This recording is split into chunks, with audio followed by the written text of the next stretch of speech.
last year with a bunch of guys. Yeah, that's awesome. No, so you had a good live stream last night, and that was actually lasted a lot longer than I thought it would too, which was nice. Yeah. Oh. You ride the wave. It's Yeah. out. I don't know how about you, but my channel is the wave. It goes it. It's never just. Yeah, steady. Yeah. Yeah. I'll just have dead spots. It's kind of weird. I'll have a month, like the last 28 days, I gained 108 subscribers.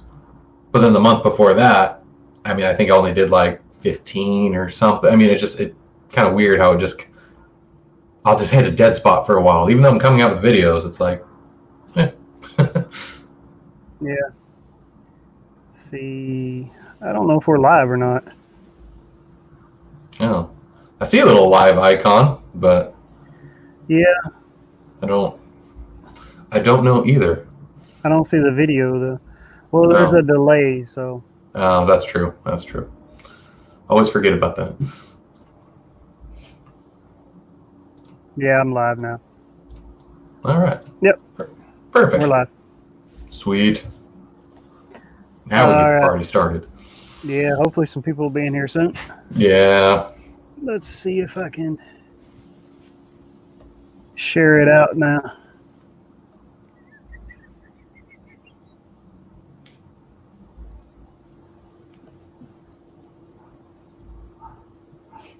So I'll do the same thing. Yep. Get it shared out. Yep, right now. There we go. Unknown command encountered.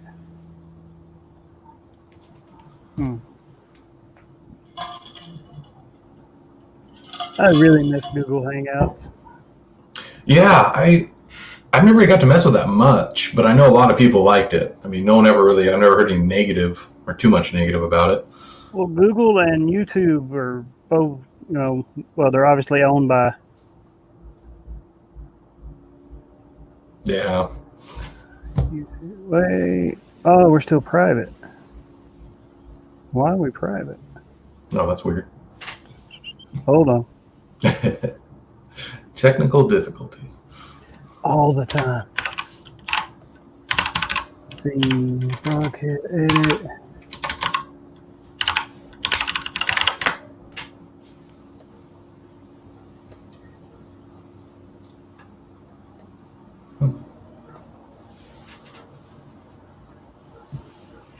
Save and changes.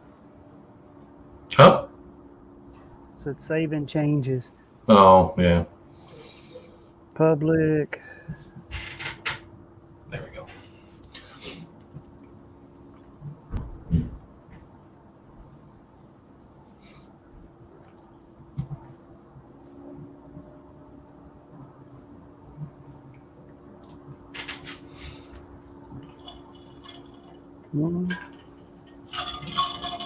I already did that.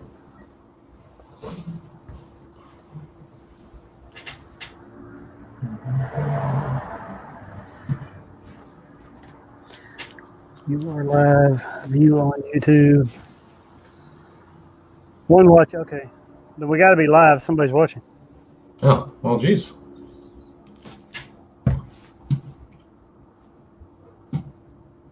Good. Like I said, this is only the second time I've ever used this streaming app. So. Oh, really? Yeah. Well, that's it. Hopefully it all works like it's supposed to.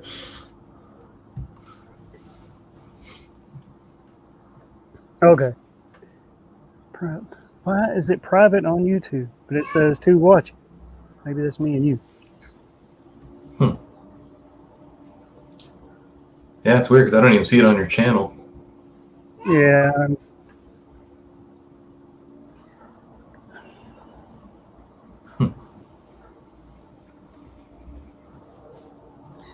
Edit who? I'm trying. Open, goddammit.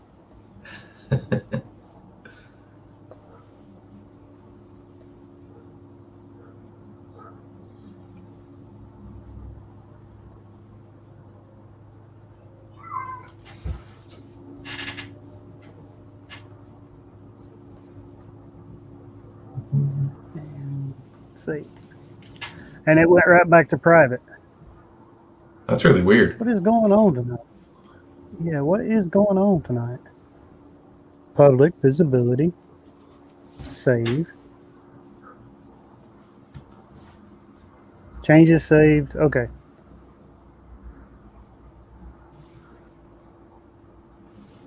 Ha! It's on now. All right. My wife just told me it's on now. All right. 7:05. It ain't too bad for a 7 o'clock live stream. No. Minor technical difficulties. We can live with that. Yeah, not too. Now let's give people. Maybe I can share this now. Yeah. I can. Yes. Life is good. Amen. I've got a lot bigger following on Twitter. Yeah. I know Twitter's my go-to. Just it's yeah, it's just more. I find more like-minded people. Yeah, I think that's just it. I mean, it's a lot more. Just the community's there, just a lot larger. Yeah. No, it's. Yeah. I don't even understand. Like, I know a lot of people. I know I could get a lot more like. Not sponsors, but like free gear for reviews if I had a bigger Instagram account. But I mean, I do not understand how to get followers on Instagram. That's like the hardest thing. Twitter, I figured out. Instagram, no. That's a challenge. So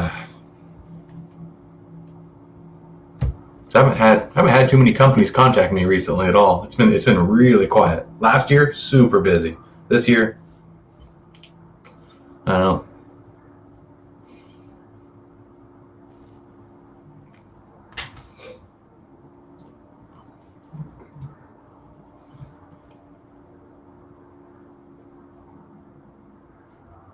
No. Are you muted?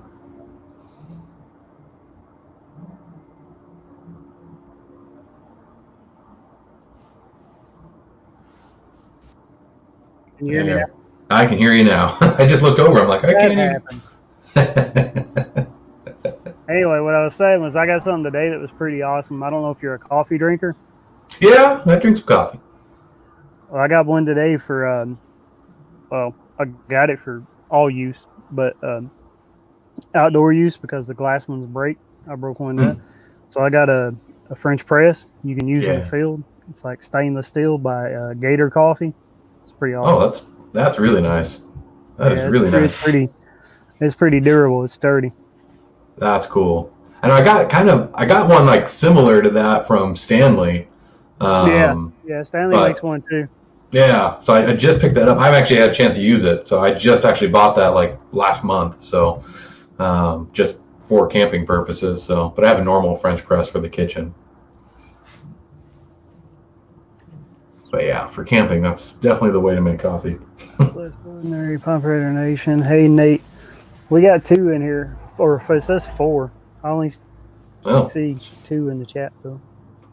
So we got 4 watching now. Nice. Hopefully, as we share it out, more people will come in. If the ones in the chat are the people who are watching now, if you have not checked out PNW Outdoor Reviews, be sure to go over his channel. Hit his red subscribe button for him if you can. He's 12 away from that 1,000 milestone. We're trying hard to push him to get him up there with us. I don't even know your name. Oh, James. James. Yes. And you're Kelly, right? Just want to make sure. Yeah. Okay. That's okay. Yeah. James, what you want to do is every so often type something into the chat from where you're watching, where you've joined here, and that way they can hit the little 3 icons and go to your channel. Okay. Yeah, you'll see the 3 bubbles beside their names there. You can click on that, and it'll say go to the channel or something to that nature. Gotcha. Now, are you chatting through YouTube itself or through this app? Through this app, and this app is airing onto YouTube. Gotcha. Because I don't see any chat on my side. You have to go to YouTube to see the chat. Oh, okay, I do have to go to YouTube, but then I can type into this. I gotcha. All right, now I'm figuring it out. Yeah, you go to YouTube, and what you want to do is you want to mute yourself, or you're going to hear an echo because the YouTube app is, or the YouTube website's going to be. You want to mute yourself on YouTube, and you want to unmute yourself on StreamYard. That's probably how I just got muted. So once you mute yourself on YouTube, go back to StreamYard and unmute yourself, and now I can hear you again. Okay. You can have your mods, your links as well. What was that? He said you can have your mods, your links as well. Gotcha.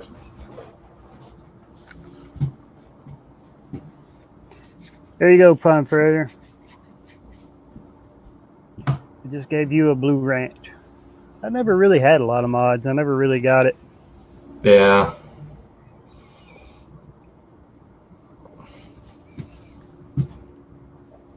There we go. Both of my microphones. Yeah. 5 watching now. You're welcome, Pon. All right. The other one joined us here tonight. Until they say something in the chat, I don't know who you are. I know, that's just it.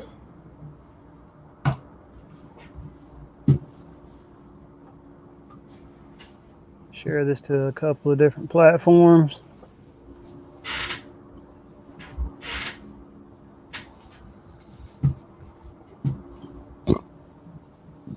Man, I'm still just amazed that I freaking am this close. I mean, I was expecting the end of the year, but it just all of a sudden, like, oh, here I am.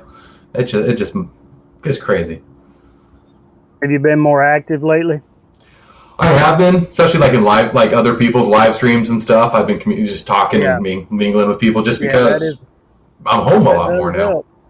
Yeah. Yeah. Aren't we all? Yeah, I know. That's, I guess, the pro and con to this. I'm actually on a leave. Oh. Right now, my job is, I'm still essential. Oh, okay. But they gave us extra leave time and I took it. Yeah, no, I'm just on call constantly. I'm like 24/7 call, but yeah, I'm just a mechanic for the county here. So, I mean, it's it's like a sheriff car or two, like every week. So I mean, I go in for like 1 to 2 hours worth of work, and then I'm home for like the next 5 days or something. It's just silly, but I mean, I'm blessed because yes, I'm getting paid in full. So I mean, that's the one benefit, I guess, working for the government. But it's still, you're never knowing when I'm going to go to work. I mean, I get a text at like 8 o'clock the night before, like, "Hey, you got something?" I'm like, "Oh, thanks." So it's you can't really plan anything. That's the only thing. So it's can't drink too heavy. I can't fish much either. Oh no, I can't fish at all. That's illegal right now in my state. What state are you based in? Washington. Washington State. Yeah, good old Northwest. Woo. Yeah, but they a lot of time. Yeah, it's just a joke what our freaking governor did. It's just, why shut down fishing? It doesn't make sense. I mean, he completely just like, nope, no fishing. Pine Predator Nation, welcome. Just shared you. Oh, thanks, Pine. Appreciate that, man. Yeah, seriously. Thank you, Pine Predator Nation. Thank you. Hopefully we'll get PNW here to that milestone. Yeah. I mean, again, if I hit it or don't get it, I mean, I'm still just excited to have gotten this far. It's just, I don't know. From when I started my channel to where I am now, it's just, I don't know. It's still so weird to me. Yeah, I hit it last year, actually, and then I just kind of... Yeah. Stanley Orchard, I was the first live stream he ever did. Really? And he came on my channel to have me help him hit 1,000. And now he's 3 times, in subscribers, he's 3 times bigger than me. He's about to hit 3. I don't know. Some of those guys who do the live streams like every day or consistently, I mean, I give them credit because, I mean, they really work at it. And, I mean, they get a good following going. It's pretty impressive. It's hard to do anything consistently anymore, but yes, I'm trying. Yeah, it is. It And is I'm really. trying to be a little more active with my channel, get videos up. It's hard to really have like a scheduled launch date now because, especially when you do an outdoor channel, as you know, there are a Yeah. lot of factors that go into if you're filming that day or not. Weather, Yep. pouring rain, I can't film. If it's a snowstorm, I live in the Northeast, you live in the Pacific Northwest. If it's a snowstorm, I can't film. Yep. Um, if I'm quarantined, I can't film. If the park's shut down now, I can't film. If Yep. and uh, and even like stores or unboxings or whatever, stores are real peculiar with it now. Most stores, none of the outdoor stores, like, hey, you can't film in here. Okay. Yeah. It was funny. I was in one of the major sporting goods stores the other day, and Hmm. it's like, oh, you can't film in here. You can't YouTube in here. And I was standing in front of a rack of like Good Gone baits. I'm like, yeah, you all don't use YouTubers, you know. Oh man. I know it is really challenging. You have a vision for a video, and you can't. Everything just doesn't go your way. And and then you're like, well, what do I do? Or you're just Yep. you're not happy with the video, and I'm trying to even right now, like I'm trying to film just a simple review on a new tripod I got, and I was on like fifth or sixth take, and I'm just like, nope, I gotta walk away from this. It's just not, my brain wasn't just like communicating how I wanted it to. It's just frustrating for something so simple. I mean, it's a tripod, and I don't know. I wanted to overcomplicate it, I guess. So I was like, oh, I'll do it another day. Heavy stringers. I was going to go fishing, but it's raining over here. Yeah, that's Ooh. what we were just talking about. If you do an outdoor channel at all, it's just weather is one of the major factors that prevents you from doing things. Yeah. Especially the weather is just, well, it's crappy most of the time. You know what else is funny? It's sunshine and 70 degrees when I'm at work, but when I've got time to fish and film, Yep, the days off are the worst days. yeah, uh, yeah. Yeah, that's no, and that's, I mean, that's why I had to buy a whole new like wireless microphone set, just because it's so windy over here in Eastern Washington, and I was getting a lot of complaints about my audio, which I don't blame anybody for complaining. It was bad, and so finally bought the bullet on a ridiculously expensive audio set, but now I don't get any wind noise anymore, and I'm so grateful for that. But it sucks because I'm just like, it's all coming out of my own pocket. you know what though? It's. I mean, if you're going to spend money on this, audio is where you should spend the money first. It's true. Yeah. I had so many audio problems when I first started because I was just using a GoPro, and Yep. the GoPro, that little Little microphone. what do they call mic. it, the 360 mic or whatever in the back, any noise whatsoever, it's going to pick up. Any Yes. little bit of wind noise, it's going to blow your audio out. They're Yeah. terrible for audio. So I got a Rode shotgun mic for the GoPro, Yeah. and then I have a lapel mic also that I can. I've been using my smartphone a lot for the. Like now, what I do is I put the GoPro does the like the chest shots or whatever, and then I have a vlogging kit for my smartphone, and that your smartphone does. Your smartphone takes pretty good video nowadays, so I have that, and that's got a shotgun mic with a wind foam thing on it, so that helps for that. And that way you get those face shots, because the GoPro, the face shot looks it doesn't look as good as it could. No, and that's, yeah. I checked one of the big YouTubers, like one of the first ones, fishing guys to figure out the algorithm, One Rod One Reel. He's got over 1 million subscribers, and every video he's ever made, he's made with his smartphone and a GoPro Hero 4. Oh my gosh. That's all you So. Wow. Well, that's just it. You get set up just right, man. I know. Yeah, well, no, I do notice he has audio. He uses the lapel mic and stuff like that. Yeah, which that's what I've used with my GoPro this whole time. I mean, realistically. And now with this wireless system, it still works with my GoPro cameras. Because that's all I'm still using is my Hero 5s. And now with this wire. I have a Hero 5 myself. That's what I use. And the thing about that was when I bought the mic for the Hero 5, a lot of the old guys, they used the Hero 4 because there was the built-in audio jack in the Hero 4. And the Hero 5, you got to buy that stupid adapter, and that is the stupidest, most expensive thing GoPro has ever come out with. Oh, it's like, what, $60?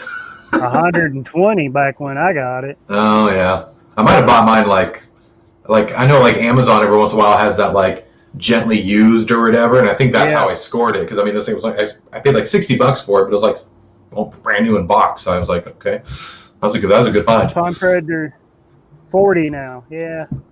Woo. Figures. Palm Predator says, I've yet to bite that bullet. If you're having audio problems, it's one of the first upgrades you want to go ahead and bite the bullet on. Audio. Yeah. If your audio is bad, nobody's gonna watch your video. That's true. I mean, I'll be honest about it. If I click on a video and I hear, I'm gone. You got 4 seconds of watch time because I can't take that. Yeah, and I've heard the same thing from even my own friends. They're like, dude, you gotta fix that. Your videos are unwatchable. I'm like, oh man, that hurts. Yeah. But it's helped me. It helped me bite that bullet. You know, I made that decision to buy that professional, wireless set so that I can move more, behind the camera or in front of the camera, both. And yeah, no, it made a night and day difference. So I mean, again, I'm happy I made that investment, but it still stings a little, of course. So. Yeah. I mean, you don't have to buy the most expensive microphone out there. No. A Rode shotgun mic is a major improvement. It is, and I really should. I mean, I kind of still want to get one of those too. Especially when I don't want to wear it. But it's still nice now. I don't have a cable. I have to so much worry about like I used to. Because always early videos, I tried to hide it the best I could, but I still had to like watch my step and make sure. Even had my dog one time pull my mic out, and I was like, oh, I can't do this anymore. Yeah, it's a pain. I bought for the GoPro. When I bought the adapter, I also bought a housing where that had the cleat for the mic and the an insert for the adapter, so everything kind of stays compacted. Nice. You're not tripping over cords. Yeah. Palm Predator, I've been working on thumbnails and tags. I'm okay at tagging my videos. I've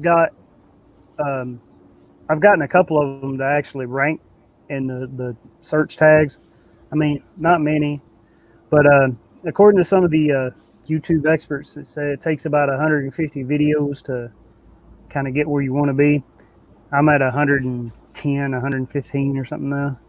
Nice. And but thumbnails, Pun, that's something you're always going to be working on. I'm constantly working on thumbnails. I think, oh, this thumbnail's pretty good. It's crap. Doesn't make anybody click on it, I don't have a good click-through rate. But that's what they say. Like, even some of the bigger ones, everybody would tell you, content, the quality of your content is king. Nope. You can load absolute crap, and you'll get views and clicks if you have a good thumbnail and a good title that ranks. Yep, that's very true. Content quality isn't really a big deal. I mean, it's a big deal based on like my own moral compass. I hope I make videos that people enjoy, but if you're just trying to get clicks, title, thumbnail. Yep. No, thumbnails, that's the one thing I'm still kind of, I don't want to say clueless on, but I mean, I don't know. Is there like a special program you're using to like customize the thumbnails, or? I make them on my phone. I use, let's see, Snapseed and Ultimate Thumbnail Maker. Okay. Okay. I Photoshop them a little bit with Snapseed, like to make them brighter. Or I use the pot filter, and then I use the Ultimate Thumbnail Maker to size them. The Ultimate Thumbnail Maker has when you hit create, and then you can go to it has a list of options of what you want to make a picture for, to size it for a YouTube thumbnail or an Instagram post or a Twitter post or a Facebook That's post. Cool. So I go to, once I've I'd saved it in the Snapseed and I've got it how I want it, then I'll save it to my phone and then go to the thumbnail maker to size it so it fits in the thumbnail. Sassy Sandy, hi boys. Hi Sassy Sandy, how are you tonight? Appreciate you coming in. Yeah, thank you, Sassy Sandy. We're helping PNW Outdoor Reviews tonight. If you haven't checked him out, be sure you go check him out. My mod will give you a link to his channel in the chat there. We're trying to help him hit that first real big milestone he's waiting on. Yeah, heavy string, very excited. Nice. Yeah, I mean, it's still...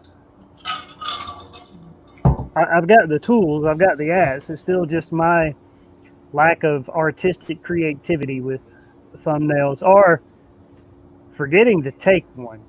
That's a big one too. Yeah. Because you want to take your thumbnail picture with the best camera you have on you. Most of the time, it's actually my smartphone.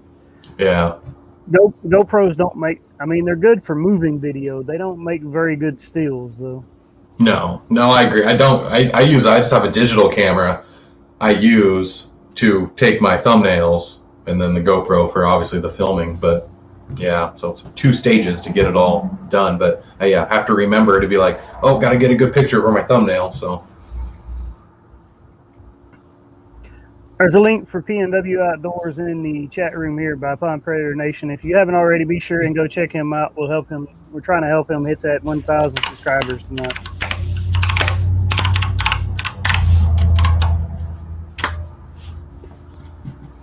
yeah, no, it's because I know like my biggest video, and I get probably the most complaints about it, even though it's like my most popular video, is the one where I shoot my 50 cal. Because I think that one's over like 25 or almost 30,000 views now on that video. But it's the same thing. It's like one guy, even like I'm guessing ex-military, he's like, just shut up, soldier, and just shoot your gun. I'm like, okay, sir, yes, sir. But I'm like, okay, so now I know. Like, but that's actually what I'm planning for my next, like, in the next couple weeks. I'm going to do like a part 2 to that video and kind of make up for the mistakes I made on that video and give the people what they want. So basically just shooting it, and I got some like big like 50-gallon water barrels. So there's a good chance it gets once you hit if you hit your 1,000 tonight, or you hit your 1,000 here soon, you get the 12 you need. There's a good chance that video gets demonetized. You get a strike for that one. Yeah, and I know I probably will, of course. You know, there's no rhyme or reason, unfortunately. That's really going to hurt. It's your most viewed video. It is. I've never ranked one that high. I've got one now that's trended toward 1,000 views, and it'll be my first 1,000 view video.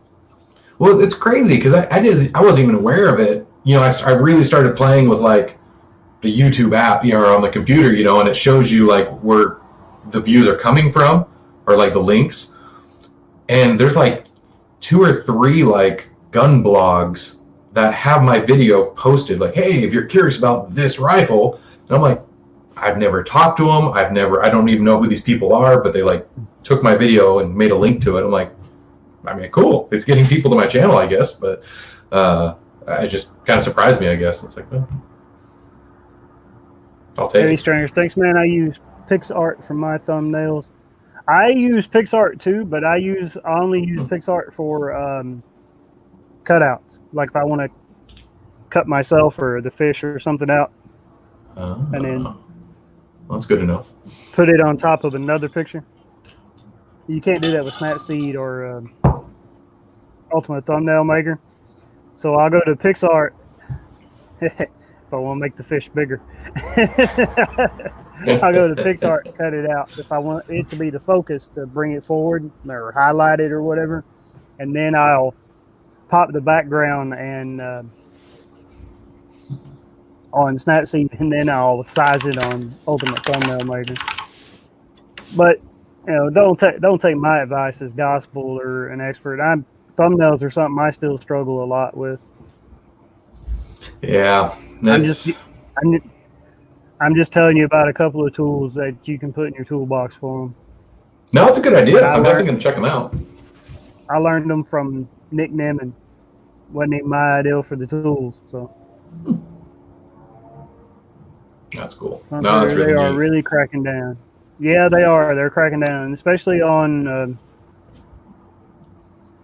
gun videos. I've got one gun shooting video on my channel we did last Christmas. My wife had been a city girl her whole life, so we did.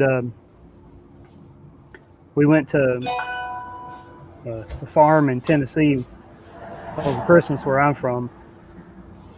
Part of Tennessee I'm from, you just step out in the backyard and shoot a hay bale. It doesn't really matter.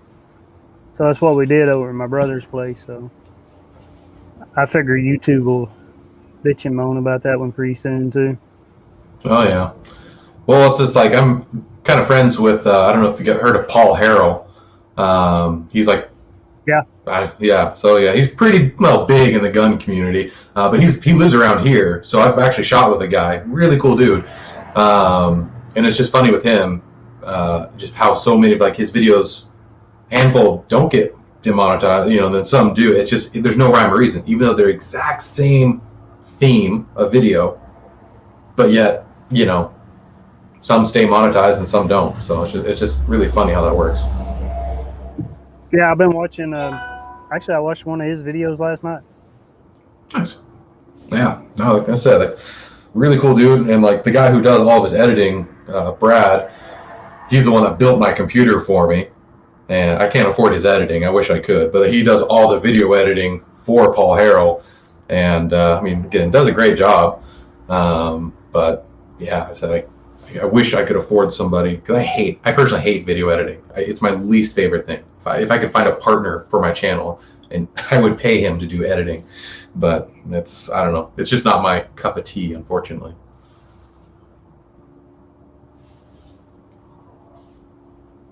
Hate's kind of strong. All right, Pawn.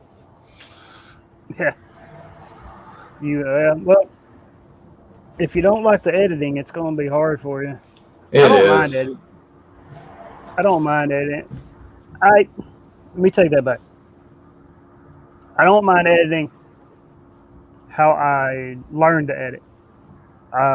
When I first started, and actually up until recently, I used just the old version of Windows Movie Maker because it was free in my laptop. Yeah. We had a Lenovo laptop, and that's a Windows product. So the Windows Movie Maker, the old version, which was Windows 10, Windows 8, I don't even remember, but it had the old version of Windows Movie Maker, and that was just click and cut. So you click where you wanted to splice, and then you could remove. It was very user friendly, so I didn't mind it that way. But now, as technology advances, the editing softwares I'm having to learn, it's like I'm having to learn all over again, and they're not as user friendly, and they give me a headache sometimes. Yeah, no, and that's the problem. And then how it looks on the editor, once I upload it to YouTube, I'm like, that didn't get cut in half on the editor, Exactly. No, and that's the biggest problem I'm having is, I found a good free editing software, and it's been doing fine for what I expect for my videos, but it's my buddy tried to show me, the same guy Brad, the DaVinci Resolve, which is the best free editing software you can download. Yeah, but it's complicated. Oh, I need to go to college just to understand how to even upload the video to the editing software. It goes so far over my head. It's nope, it's still on my computer, but I still use my somewhat user-friendly, it's just, there's a lot of stuff I wish I knew how to do, especially in my shooting videos. I would love to split screen it, and but I don't know if even that my software is capable of that, of the one I'm using currently. So Yeah. I mean, you can. Was it Adobe Premiere and Yeah, I know a lot of people say Final? that one's a lot more user friendly, the Adobe. Yeah, and the other one, but it's expensive. Final Cut. Oh, I think I've heard of. Yeah, I've heard of that. Pun Predator. I've grown to love it. Cool. Yeah, all the power to Pun. you. I did just check out what you sent me on Twitter. I'll get back with you on them after tonight. I'll tell you if it makes me want to click. Heck yeah. Hey, Stringers, I'm actually very proud of my thumbnail I made for my vid I just uploaded. All right, Heavy Stringers, I'll check that out as well when I get a chance after this live tonight. Right now, I'm concentrating my efforts to PNW here. Woo. Hopefully, we get him where he needs to be tonight. Well, there's not that many. We lost a couple, but Oh man, I just checked. I just looked. I'm 4 away now. Wow. I need like away. 996. Wow, that jumped all of a sudden. I didn't even get any notifications on my phone. Just like boom, there it is. Good. 4 away now. Yeah, I'm grateful. Thank you. We started this. You've gained 8.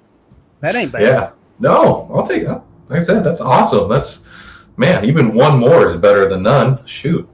But yeah, 8 more. That's incredible. With that heavily watched video, you'll probably already be there. But I don't know, for me at least, well, you've already had a video pop, so well, it shouldn't be the same for you. But for me at least, watch hours are a lot harder to come by than subscribers were. That's what I was scared of. But I mean, I guess I don't want to say I've gotten lucky. I mean, maybe, but you know, like the shooting the 50 cal, Vortex binoculars, and my other like Nikon binoculars. Those are like the binocular videos. Both of those I think are over 15,000 views. Like those are my hottest second hottest videos. So I'm at my last 12 months. I'm at 4,350 watch hours for the last 12 months. So that when I check the monetization page, you know, that little box is checked off, and I'm just missing subscribers now. So I'm like, wow, this is all happening again a lot faster, because that was my worry. I thought I was gonna have to fight to get watch hours, you know, really pump some videos out, but it's like I'm already there for watch hours, so I'm very grateful.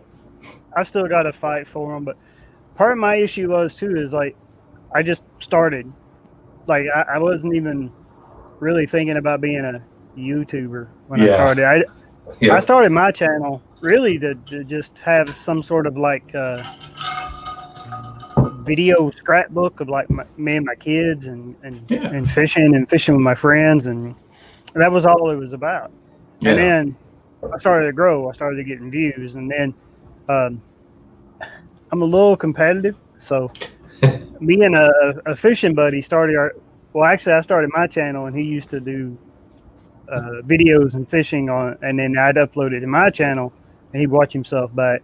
And then he decided to start a channel of his own, and then he shot past me for a little bit by like 50 subscribers or something. And I'm a little competitive by nature, so then I'm like, oh hell no! So I started really focusing on my channel, and now he's still a couple of hundred behind me, but yep. You know, it's like, you know, fishing a tournament. I can lose a tournament and be all right, but the one guy I don't want to lose to is the guy in the back of the boat. Yep. You know? Yep. Yeah. The guy in the back of the boat. No, not at all. That is so true. I know. I know, because I started. There's like the Bearded Outdoorsman and some of those other guys. You know, it's a lot of these YouTubers I started the exact same time as I did.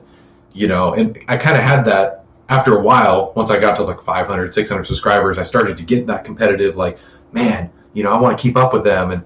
But I saw how consistent they were being, and I'm like, I don't even want to get mad about that, because it's like they've earned it. They're working hard for it, and I'm just cranking a video out once or twice a week, so I'm like, there's people who are truly working for this, and I'm like, man, they earned it where they're at now. So, but I started this just as a hobby, something just to kind of keep my mind busy on my free time, and again, same thing. It just kind of like, wow, I guess people like what I'm doing, and I'm like, well, I guess I'll keep going as long as people enjoy watching my videos. I won't stop. I have fun most of the time. Sometimes I get stressed out, but.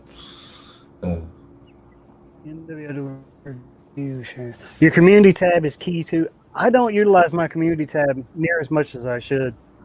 I forget it exists a lot of the times. Actually, you don't have your community tab yet, do you? I don't think so. I think you gotta have the 1K for the community tab. See, that makes sense, because I'm like, I don't know what that is. I think once you get to 1K, I think that used to be the qualifier for it. There's a community tab, and basically the community tab on YouTube is like a different platform of social media. It's like Instagram or Twitter or Facebook, but on YouTube. So you can type messages and post pictures or whatever on your community tab. Like I put this on my community tab. Hey, come by, swing in with us live tonight with PNW Outdoors. Okay, that makes sense. It's just another platform. Yeah, 1K for that. Yeah, it's just another platform to promote yourself, really. We got to get you a 5 or 6 cushion. Yeah, once you hit your 1K, you want to go a little bit over that, because there's a big chance YouTube will take some of them away tomorrow. Especially if the people that came in here, they went to your channel, they hit the button and they exited out. Sometimes YouTube doesn't see that as a real subscriber because they haven't watched any of your content. True. No, and that's why it is important to watch the videos and leave a comment and ring the bell and all that good stuff. Yeah. All those rules. And after this tonight, I'll be sure to go play a couple of your videos. I appreciate that. I definitely appreciate that. They scrub you. Yeah, they do. They scrub you. Yeah. Take up to 2 months to get that access. 1K for that. Look at Creek Fishing Adventures. He's doing it full time now. Okay. I picked 1, 2. Oh, okay. Pond Predator said I started running PNW's playlist last night. Kelly's will be on Monday and Heavy Set Wednesday. Nice. So appreciate you. That'll help you with when people do that for you. That helps you with your watch hours. Gotcha. So no, that's huge. You are putting everything in. You are putting everything in playlists, right? Yeah, I need. I have a lot of stuff in playlists, but I need to kind of restructure it and reorganize it a little better. I know there's some folders, that need to get stuff in it, so I kind of been slacking on it. But when I do like a gear review, it automatically goes to my gear review folder or gun folder. But I know like my live stream folder and a giveaway folders, I haven't really been keeping up on those. They scrub you. That's why you leave the comment. Yeah. Yep. It helps if they comment too. It used to, I don't know if it's still the case or not, but used to they look for like 1 minute of watch time. I've heard people say like, you gotta do 2. Yeah. My trailer is 1 minute long. That's on purpose. That's smart. That's very smart. So, Rattletrap Fishing. Hi, buddy. Hi, Rattletrap. Good to see you. Welcome. Yeah. Hey, Rattletrap. We're checking out PNW Outdoor Reviews tonight. If you haven't got PNW already, you can go ahead and check them out. There's a link in the comment box here, left by my moderator tonight, Pond Predator Nation. He's 4 away from that first major milestone. We're trying to help him hit it tonight.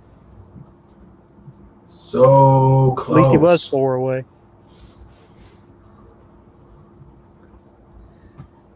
I set mine where every video goes to the main Chronicles playlist and then to the designated. Yeah. Yeah. I do that as well. I have a playlist just called Blue Collar Fishing, and every video I make goes to that. So if I want to, garner some watch time, I go to that playlist. Or sometimes, some weeks my youngest son's my biggest fan. Some weeks my oldest son's my biggest fan.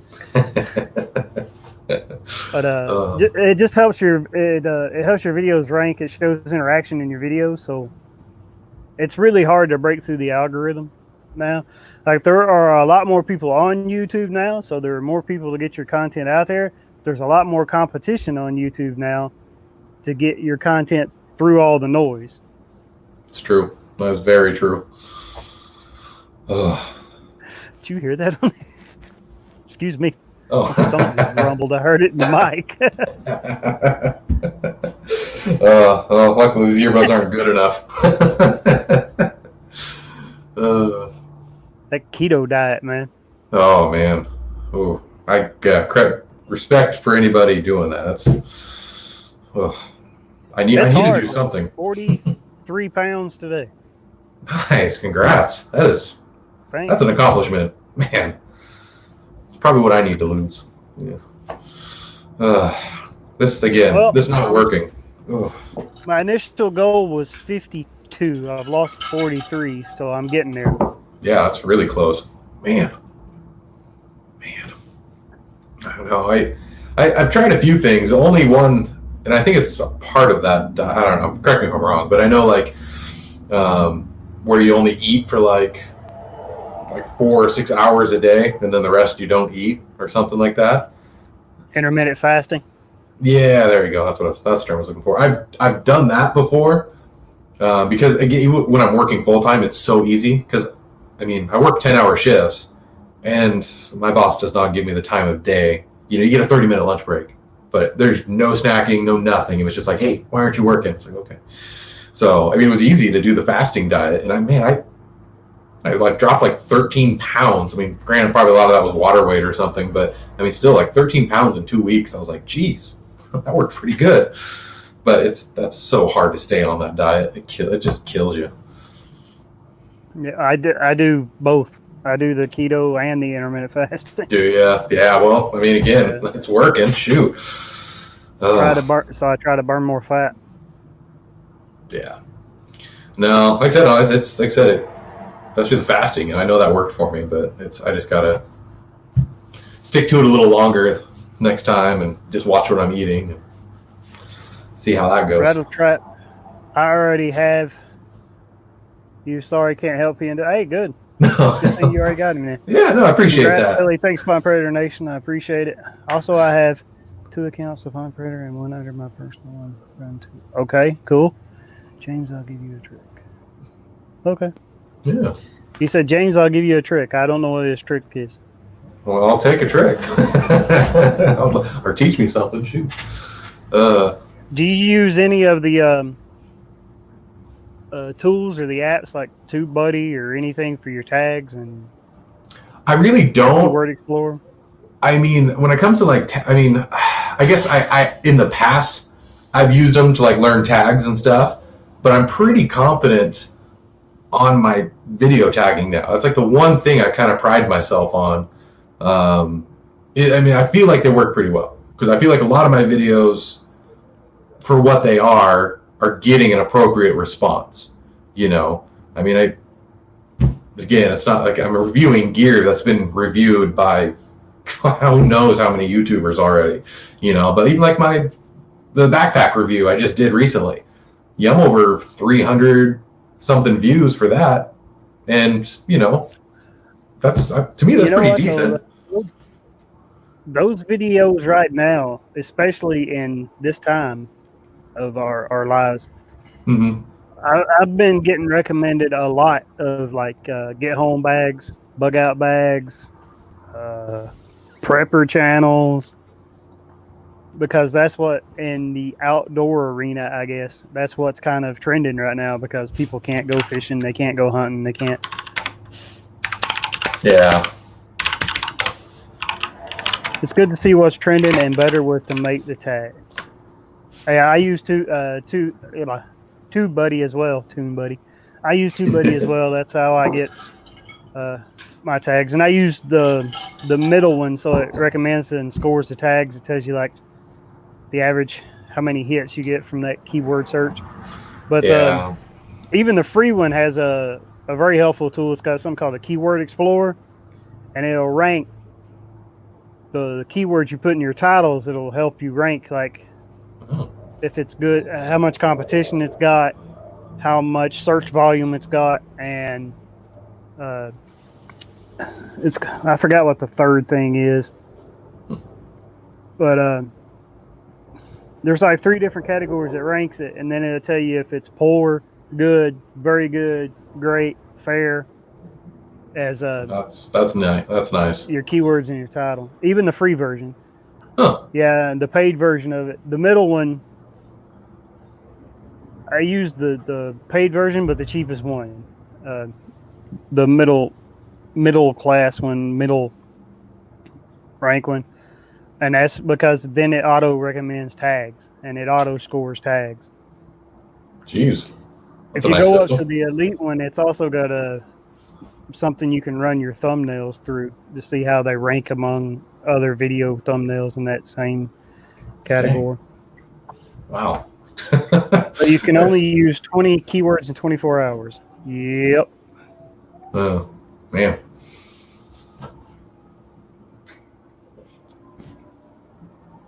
But it's a helpful tool. No, I mean, it would help to double check when I'm putting on them. I'm telling you, you got more views than I've got, and you didn't need it so far. So. Yeah, I mean, I think I get a lot of practice. I mean, honestly, because like, again, not that I have a lot of followers on Instagram, but obviously tags on Instagram are the only way people can see your photos, and some like the more professional shots I try to get of my firearms, I mean, there's days I've gotten 500 likes in one day on single photos, just because I know what the tag combination I use paid off, and it's not like anyone shared them or anything, so it's just wow.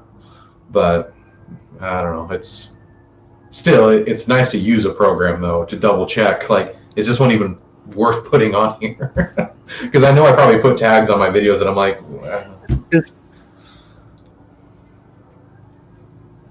are firearms the focus of your channel? It's not. It's probably only like 20% of my channel, and so I know, like, reading like the whole YouTube rules and stuff, they like to see channels that have such a variety. They don't want to actually see the same type of video on your channel. They want to see something like different on every video to some extent, and it's like in the fine print in there under monetization. I'm like, that's kind of weird.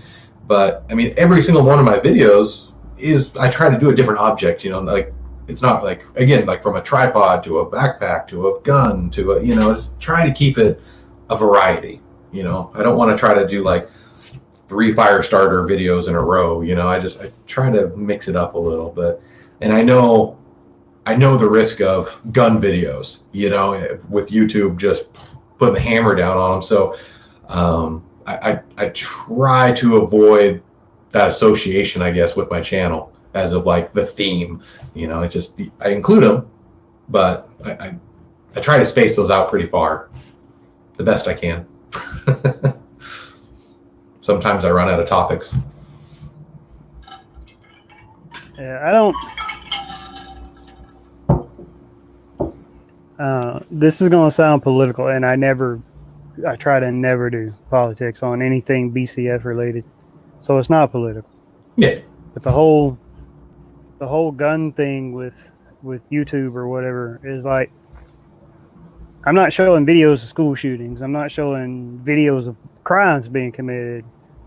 You're showing videos of illegal, protected activity. Mm-hmm. The gun's just the tool. It's the same as making a fishing video with a fishing rod. The fishing rod's just the tool. Well, I made 2 hunting videos, and they don't like that either.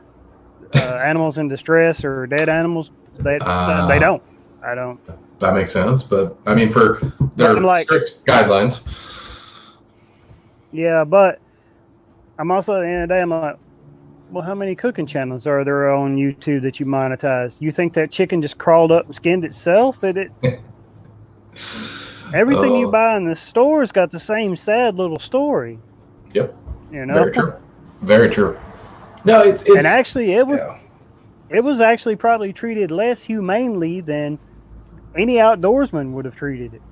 Oh, absolutely. I mean, that's just it. Those farm animals Like have if I know, absolutely. Oh,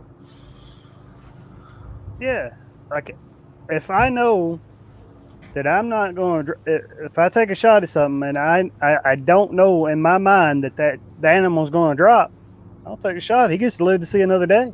yep. Yep. No, I mean that's And if I what don't any know it's good not going to hunter. be quick and humane, I come home empty handed.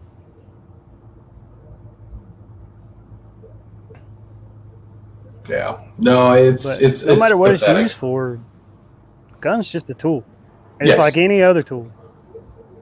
No, it is, and that's just it. I mean, I try to make it an educational, video. That's the whole point. It's a review. It's teaching somebody about the firearm in a way, and it's just why. How is that wrong to make on YouTube?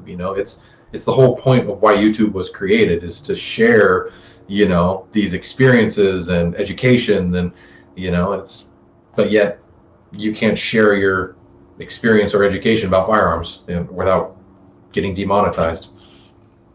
Yeah. The whole COPPA thing really screwed with me too. Yeah. Oof.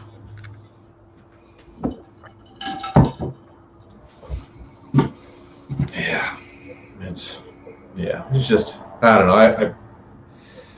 YouTube's got to figure something out, just to be a little bit more fair, to everybody. But yeah, won't happen. But still. 299 PN. You can schedule your videos to go public. Yeah, you can. You can schedule your videos what time you want to go public. So, but also you can set it as a premiere. I've done that a couple of times. I can't tell you if it helps or not, but if you make it a premiere, it's people can do what they're doing now, watching this live stream, and that video will go live, and you can chat back and forth and get commentary on it. Which is cool. I know. A lot of times. Oh, Hey what? James, Seriously? Did I just hit it? congratulations. Oh my I gosh! think so. Yeah, I'm looking at it. I saw 1K. Holy crap! Oh my gosh! Oh, I made my entire Saturday. Oh, thank you, brother. I really appreciate that, man. And just everybody. I mean, not just Not a everybody problem. who's been a part of this. It's just, it's been. Oh, how exciting is that? Oh my gosh. Oh. Now I'm gonna Let's go to sleep tonight. see if you get a couple more. Let's get that cushion. But way to go! Congratulations, bro. Thank you, Kelly. Thank you so much. Oh, so cool. So freaking cool. Oh, it's just cool to I see didn't that really do that now. much, man. Hey, everybody's done their part, though. I swear. I mean, it's just, again, everybody's helped me get that much closer, and it's worked. That's what's so cool about all this. It's just everybody's just been so supportive and helpful, and oh, so cool. Think Oops, I gotta go back to the chat. battery's running low.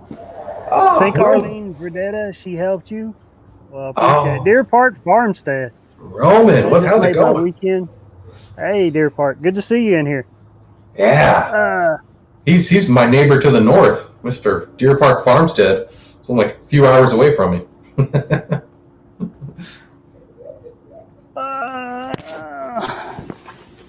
Oh man, I am so grateful. Everybody, thank you. Congratulations, bro.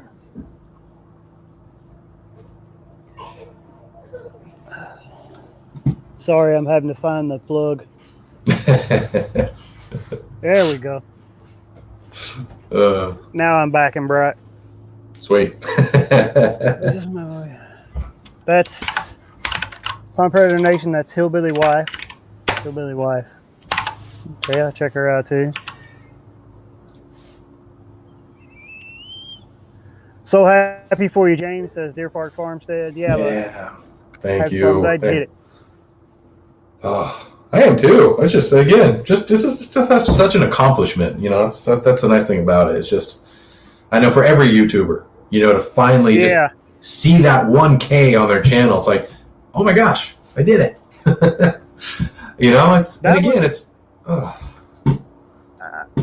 And even guys who have like surpassed it by quite a bit now, none of them mean as much to them as that first one.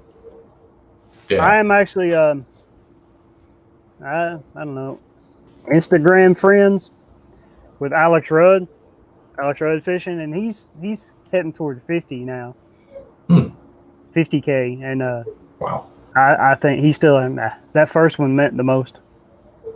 No, I said I'm kind of overwhelmed with emotion right now. It means the most, I think. It gets, because this is like the hardest ladder to climb at this very beginning, and it's still a long way, of course, to get to the big leagues, but I do this for fun. I do this not to, I'm not trying to become the next, Demolition Ranch or whatever. I'm just trying to have fun and meet new people. I've made so many friends since, becoming a part of the social media world. Yeah. That's been the biggest benefit to me. It's just I've met people, I wouldn't mind becoming the next whatever though. I would. It'd be wrong for me to say that. No, I wouldn't mind having, 1 million subscribers, but the benefits that come with that. But again, it's, it's just, I guess, just to get into I can't replace the friends I've made now. It's just, it's incredible. Again, that's the guy who built my computer. He just talked to me online one day and invited me over to his house in Walla Walla. I was like, oh, that's weird. I just met this dude online. He wants me to come to his house. But I kind of went on a whim and I just went over. And we're best friends ever since. I mean, it's just, wow.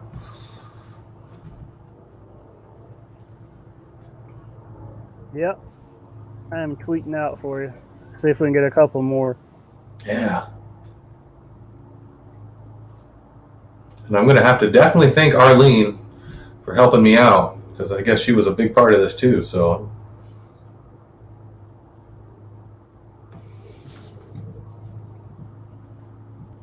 I'm going to have a long list of people to thank. I did a giveaway. Pretty big one, actually. Grant McIntosh ended up winning it. Oh, wow. That's cool. And that's another thing with the friendships I've made here and my my Twitter growth, the fact I've kind of figured out Twitter, like you were saying earlier. But it's given me a community. I couldn't do these giveaways without a community. I couldn't buy that much stuff, but Jax Lure sent me stuff. Mars T's Lure sent me stuff. Glow Pro has sent me stuff. Was it One Nice Ride? I got stuff from them. Bass Reaper. They've all helped me grow, as part of this community. And that's awesome. It's appreciative. And I didn't have that before, like the social media world. Yeah. No, I kind of just fell back into it, and man, it's been awesome. It's been a treat. But Far Out Foods, yeah. Yeah, Far Out Foods. Love them. Yeah. Oh, they've been super. I mean, those guys have been endlessly supportive, especially of my YouTube videos and everything else. I mean, them, Cowboy Coffee Chew. I mean, geez. Yeah, I've so got helpful. Stuff from Cowboy Coffee Chew. I've given all of that away. It's just not my. I was a smoker for a few years, but I never had all my friends dipped. I never had to quit that because I never started it. I always find it gross. Yeah. I've never been able to get into that. But I mean, I love their coffee chew. It's good. But I mean, same thing. I have a lot of guys in my shop who are quitting chewing. I couldn't give them cans. I mean, I gave my entire stock away because it helped them so much to stop chewing. And I was like, well, that's cool. But you guys are going to have to start buying it, though. FYI, there's a Pond Predator Spice Blend coming. Last year sometime, I was working with Man, I forgot his real name, but Far Out Foods or Fish and Yeah. Learn. He was on my channel before too. Far Out Foods was, and I was working with them on a just add water, fish fry batter, and Yeah. fish and chicken seasoning. I was giving him, but he's been working on his kitchen lately, so I don't know. Yeah. I gotta contact him again, see if he still wants to do that. That'd be nice. That'd be really cool.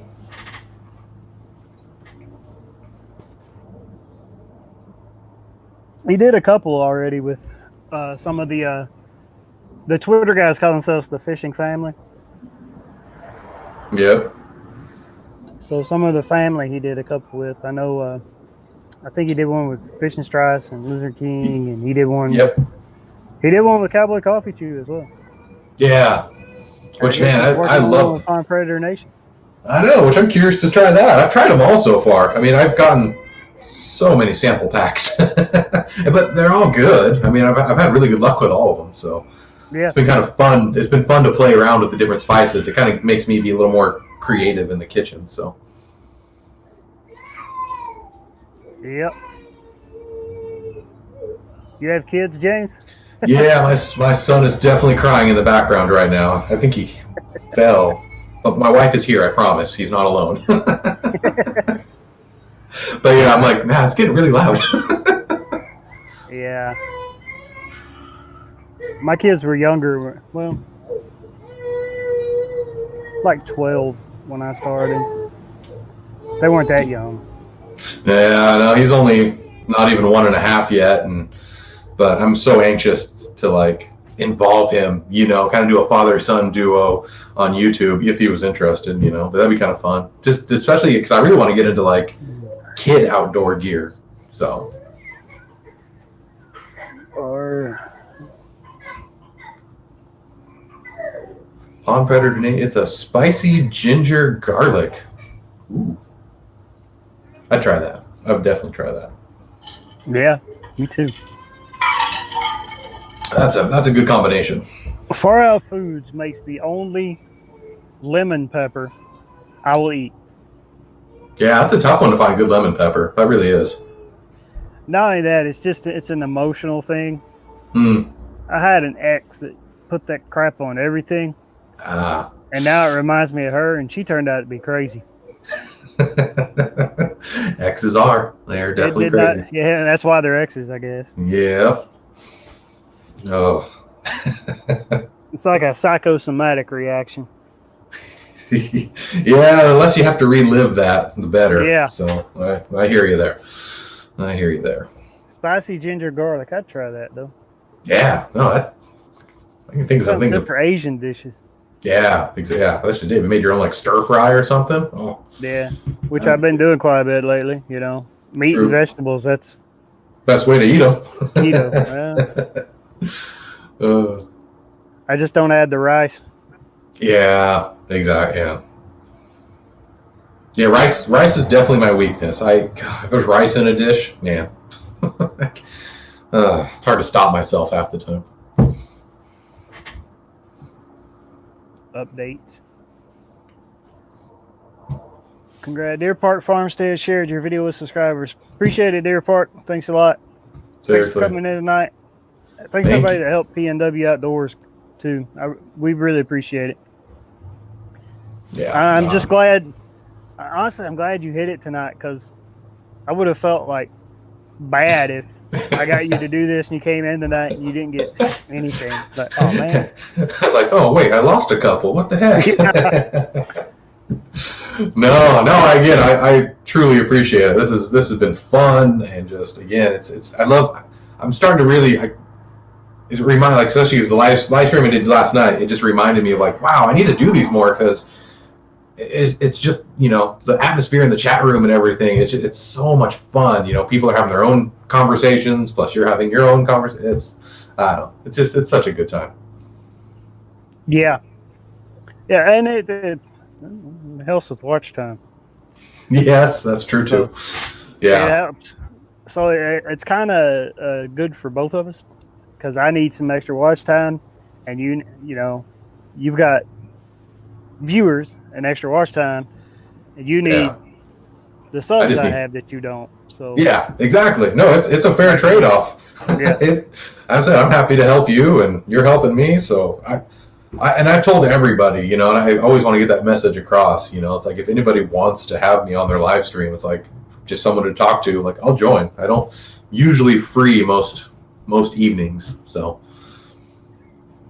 it's unfortunate because it seems like so many of my followers are all on the East Coast time, where of course, you know, I'm West Coast, so you know, it's sometimes they do it. I'm like, I'm still at work and they want to do a live stream right now. Dang it. well, now that we've kind of hit that, sorry. Now that we've hit our original goal, if you got a second here, you want to talk about your channel a little bit? Yeah, about PNW outdoor reviews. Yeah. I used to do these Sunday night lives. I used to do them every Sunday night. You used to come in there. No, I remember your live streams. But I used to do them every Sunday night, and I'd always have a guest, kind of like I have right now. And I'd ask this set of questions. And one of the first one is why did you start YouTube? Why did I start YouTube? That's a good question. Honestly, I started YouTube to help a buddy because I just started Twitter and, you know, kind of back on Twitter, and I was, you know, meeting and talking to people. And this guy who just started a company based out of Arizona, and he was selling like the little IFACs, little, you know, med bags. And he's like, hey, like, if I sent you one, would you be willing to kind of just test it out for me and all that? And I'm like, yeah. And I'm like, man, maybe I should make a video. And then I'm like, maybe I could make a YouTube video. Maybe that would help him out more or something. I just really want to help the guy out. And I used my digital camera, which I used to make this just rough video, you know, and I just did it in my garage on the wood table and did a review. And from there, I was just like, that was fun. And I got a good response off that video. So I just like, I'm going to keep doing this. Like, it kind of just made me it gave me a new hobby that kind of made me feel good about myself. So I was like, oh, let's keep going. That's a good reason. Yeah. Well. Like I said, I started mine, like I was telling you earlier, to kind of vlog and archive like my kids. Yeah. Can you give me something else to look back on as they grow up? And then it just turned into this community. Mm-hmm. So it became more of a community thing. And I've got to do with the YouTube, I've gotten the chance to do a couple of things like, I don't know, bucket list things. Like I have one of my, it's not rare or valuable. He's signed probably 100 million of them. But one of my most treasured possessions is I grew up in Tennessee. There's a University of Tennessee hat that's hanging on the other wall over there right now. I never wear it because it's signed by Bill Dance. And he signed that for me. I got to have my picture taken with him. I got to meet him. Wow. Went down to the Classic last year. And, you know, as a kid growing up, I watched Bill Dance every Saturday afternoon, you know. So. Yeah. Wow. Well, that's a treat to own that. Yeah, Man. So the YouTube thing gave me an excuse and a reason to go do that. Yeah. And and when I was down there, I went fishing with he was panfish Bill back then. Now he's fishing with Billy. He's a little bit bigger than both of us. He's done some collabs with some bigger guys. Man, that's cool. iCast got canceled this year. Yeah, iCast did get canceled this year. You gotta be invited to iCast though, right? You can't just show up like anybody can go to the Classic. You gotta be invited to iCast. Great. That's the next thing. I want to get invited to iCast. Jeez. That's a fishing expedition. Is that what that is? Okay. Yeah, I know you don't base much of your show, your videos around fishing. No, I've been wanting to. I definitely would love to do more. You know, it's just, I don't know. This, I mean, especially having a kid, you know, it's like I'm already kind of restricted for time to do stuff. So it's. I mean, again, I haven't even got to fish much. And like last year was kind of just really rough. But, you know, having an infant for a child, my priorities were in a different place. So, but I know, and just to kind of touch, like, I know the one thing for like what kind of helped me with my YouTube channel, or like my vision, I guess, what kind of sparked my interest to keep going, is the one thing I find hard to find on YouTube, reviews that are just, like I said, simple. You know, that's why I kind of changed my mission statement to honest and simple reviews, because so many reviewers kind of go so detailed on items, which are good if you're looking for that. But for just sometimes the average Joe, you just want to know, like, hey, you know, what's the quality? Does it work? How do you like it? All right. You know, and I found a lot of people were like, oh, no, I like that idea, you know, because there's so many reviews that are just, I don't know, it's hard to follow, I guess, because they're just spitting all these hard facts, and it's like, I don't need all of those. So my vision, you know, I was inspired to follow was just that, you know, just simple, honest, you know, don't go crazy about it. So it makes it more enjoyable. You know, I don't have to spend all day trying to write a script, you know, trying to memorize weights and sizes and diameters. And, you know, I try to put that in the comments if people really want to know it. But yeah. Yeah. Deer Park Farmstead, your reviews are great, James. Thank you, Roman. Back in a few, got to run to the store. Hey, no problem, Palm. We really appreciate everything you did tonight. Seriously. I can't thank you enough. Man. No, that's the one thing I really, oh, go ahead. What was your favorite video to make? Ooh, man, that's another good question.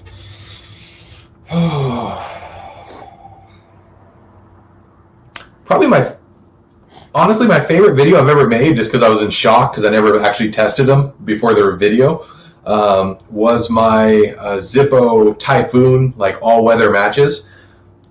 I just had so much fun making that video, because I was just, as I was making it, I was like, whoa, these work way better than I thought they would. You know, I was just kind of like in shock. You know, this match that you can completely submerge underwater, hold it there for like a second or two, pull it back out, and it lights itself back up. And you're like, whoa, I've never seen anything do it that well. You know, some of the cheap ones you can't hold very long underwater, but the Zippo ones, I'm sold for life on those waterproof matches. Now, what's his name? Survivor Man, Les Stroud. You ever seen him? Yep.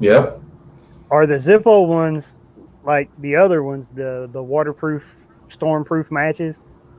The match is waterproof and stormproof, but they're strike-on box only, and the box isn't. Yeah, see, the Zippos has the hidden one, you know, and like, you know, it actually has like a collapsible thing, and I put some water on it, and it still lit my match.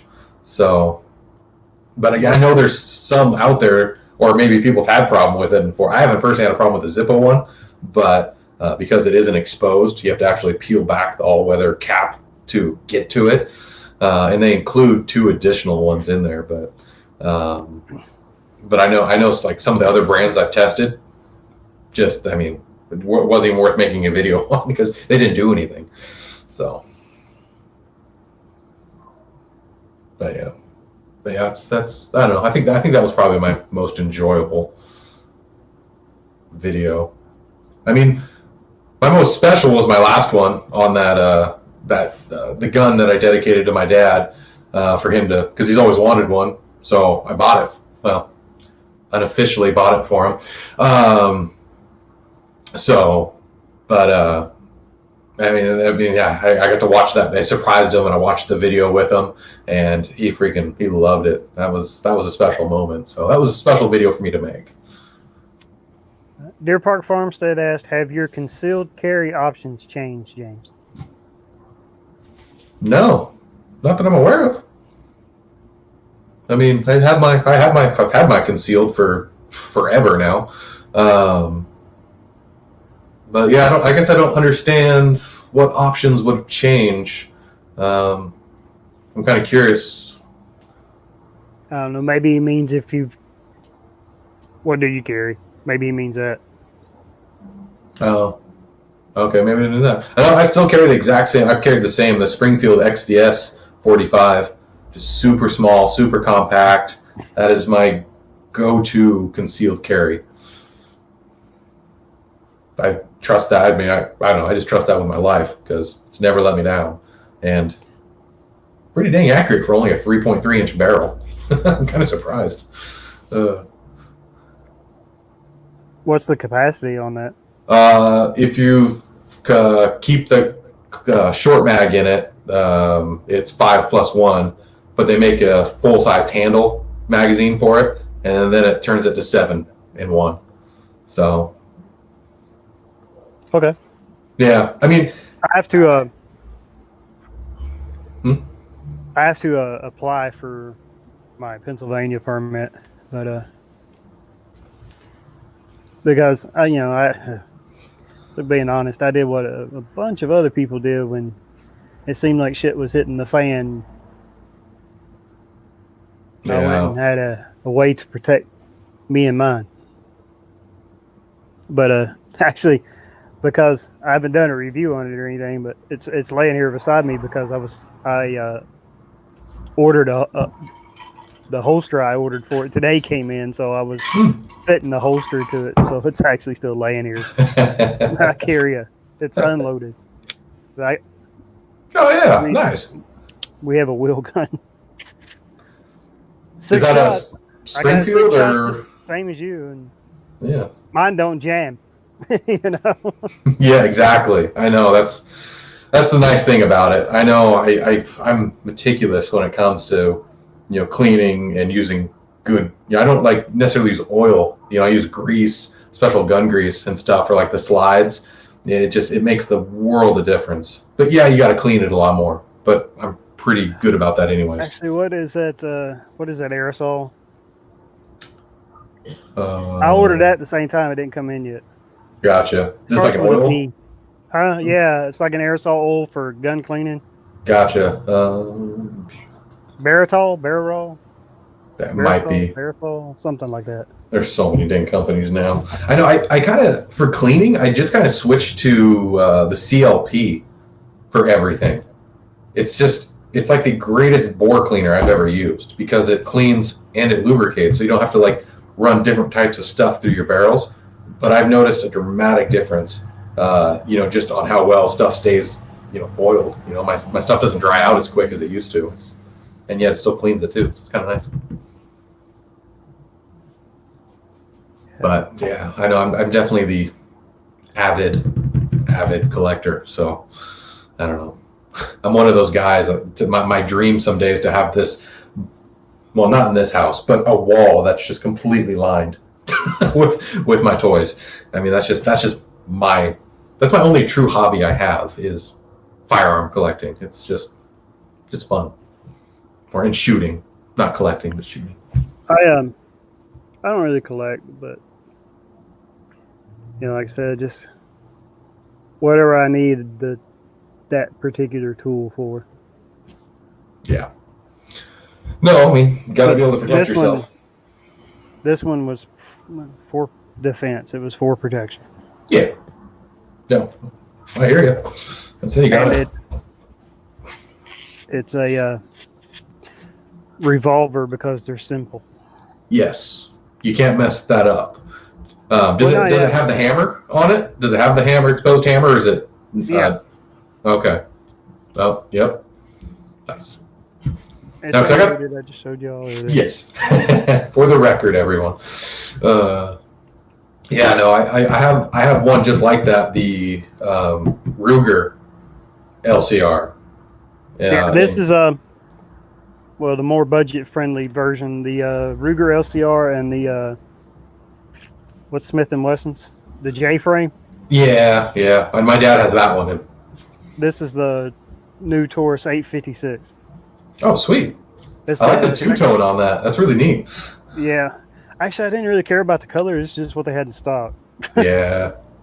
But this is the old Taurus 85s. This is a six-shot capacity version of them. That's really neat. But it is. My wife says it's girly. Yeah, I said my everybody wife has says their it's own. girly. She says it's a girly gun because it's colorful. Yeah. Oh well. Do you guys like 380s for concealed carry? No. I'll be bluntly honest. The only round I trust, I mean, if it's not a 357, it's going to be my choice is 45 hollow points is the only thing I trust with my life because even if they're wearing body armor, it's going to knock them flat on their ass. So I mean, or butt, sorry. But yeah. I use 38 special. So. Yeah, which it still puts a nasty punch. I just, yeah, I know a lot of guys like the 380 auto, but personally, I just to me it doesn't have the energy, because I mean I watch these videos, you see these guys like on these meth attacks, and cops shoot them with like 2 or 3 tasers. They don't even go down. Like to me that's terrifying. That's the type of person you got to worry about, and like 9mm or whatever. I mean that stuff doesn't do much, as of like stop power. You want to stop the charge. So I've always been a big believer in a 45. Then I'll ask you this question, and I think I know your answer actually, since you carry a 45. What's more important, stopping power or shot placement? Well, shoot. I mean, that's such a debatable. I mean, it's true because you got to have proper shot placement, or else what was the point? I mean, you graze a shoulder or something, mission failed. But I don't know. I might surprise. I'm going to say.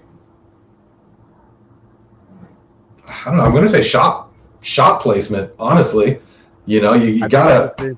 Yeah, you got to get them in the right spot, or else even with a 45, again, you're not doing anything if you graze, versus center mass or something. So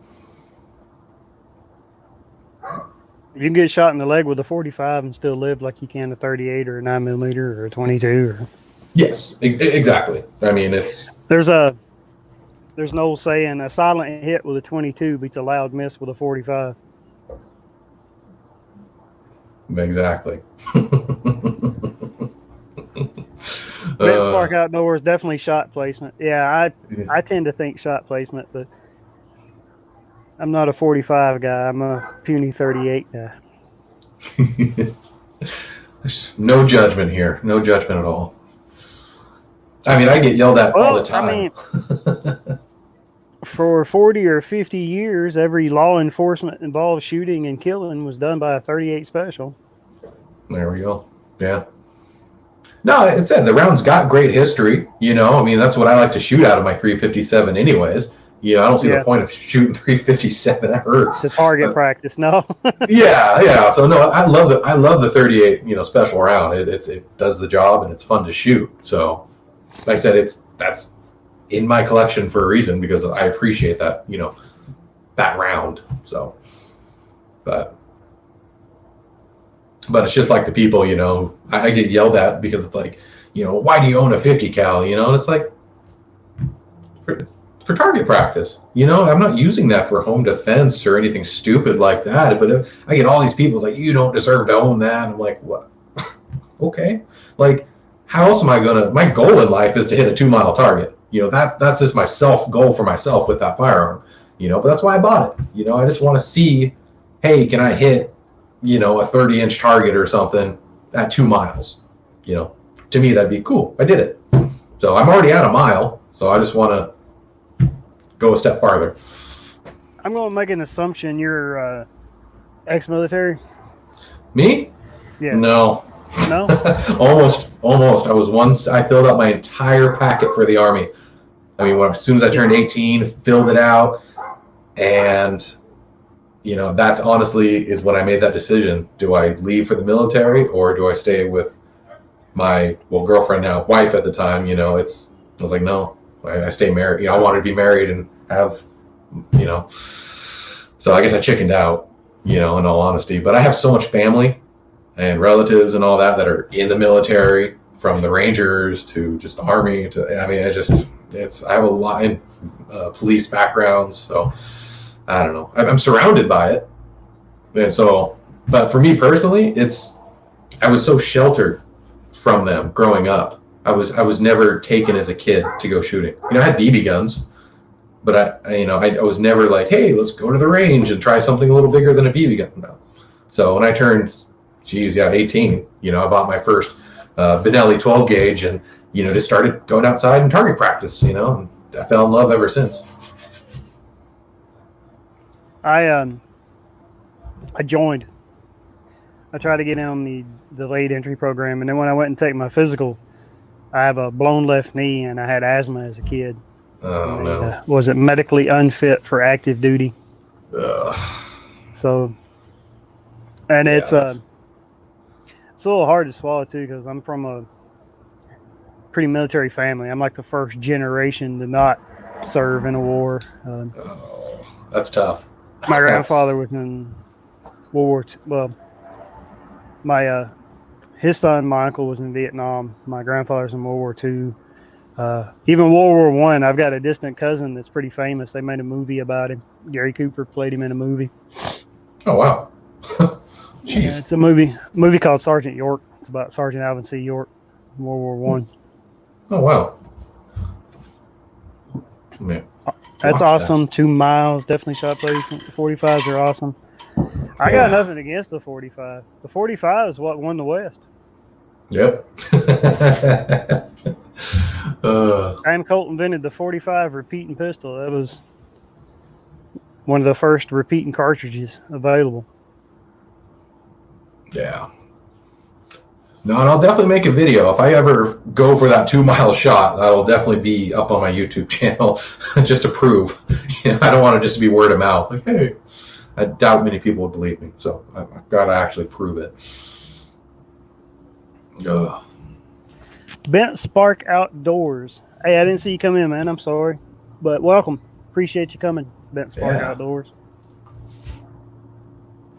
If you haven't already checked out PNW Outdoors review, we're trying to give him a little bit of a cushion. He hit his 1,000 earlier. We're trying to get him a few over that just to cushion his channel. Seriously, thank you, everybody. Man, just still, it's still sinking in. I think I'm just like, so surprised. But forever grateful. Sweet.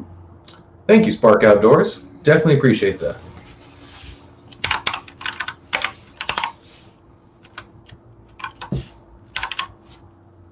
I can't tell what your number is now because once you hit the 1K, it only starts updating by the 10s. Well, that's just frustrating. Let's see. Maybe I can. To the public, you'll be able to see it, but. True. Yeah. If I go to my studio and. I appreciate it, Bent Spark. You know what? Let me check you out as well. 1,003. That's what I'm at. 1,003 subscribers. So I got 3 above. 3 above, good. Yeah. It's good to get like 20. Yeah. But you take anything you get, really. Yes, I assisted. I could have started this stream and only got 1, and I would have been saying thank you a million times more too. It's all very awesome. Bent Spark Outdoors. That's a creative name. It is. I'm already subscribed. 15 videos. His last one, red dot site unboxing. Oh, he's kind of like you. Yeah. I think I thought I Y'all got a community here. Yeah. Love this outdoor community. I love you crossed watching the 1K mark. You were at 950 when I subbed. Cool. Yeah, damn. No, I really appreciate that, man. Thank you. Here you go, Ben Spark.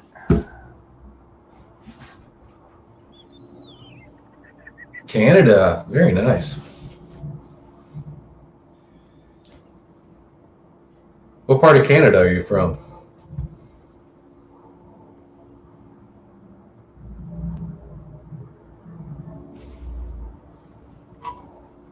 Holding it down in Canada. I got a buddy on here, Darren's Northern Life, from Manitoba. I was going to do it this year, but this year's been a little crazy for everybody. Yeah. Yeah. And since like May of last year, actually, finances haven't been everything I've wanted them to be. But I was going to go to Manitoba and ice fish with him this year. Oh, didn't work out. Maybe next March we'll make it happen. That'd be cool though. I've always wanted to try ice fishing. That's the one thing I haven't done yet. You never been ice fishing? I've never been ice fishing. I know. I've got a couple of ice fishing videos. Muskoka area, Ontario. Ontario, yeah, nice. Is that Upper Ontario? Muskoka area. Is that like, for lack of a better word, forgive me if this is, because I call myself this, so if this is offensive to y'all, forgive me. Is that the redneck area of Ontario? And I only ask because there's a show I watch on Hulu that's out of Canada. It's like a comedy about the folks in the country area of Ontario called Letterkenny. It's Letterkenny. That is a great show. Oh my gosh. It's freaking hilarious. Oh, I haven't finished all the seasons yet, but I'm like, what are those? I'm like 3 or 4. I don't know. I'm a ways up there. Oh, I'm caught up. Yeah, I need to. I've been slacking on that, but my wife doesn't like that show so much. But I find it hilarious. Oh, I was all right with it. Pitter patter. Get at her. It's so good. There you go, Ben Spark. Jeremy, hit your last video.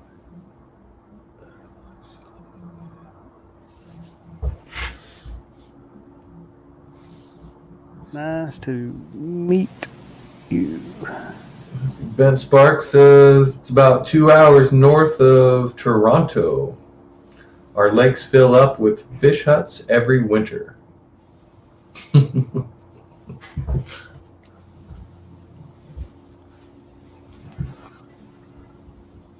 right. Ben Spark is playing right now, so I've got him playing on my phone and you in front of me. 15 videos. You just start. That's the first thing you gotta do. Start. Yep. Very, very true. Yeah. I need to get back on it. Well, we said your favorite video. Thus far, what has been your least favorite video to make?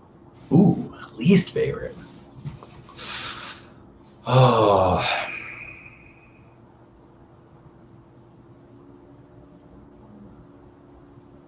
Man.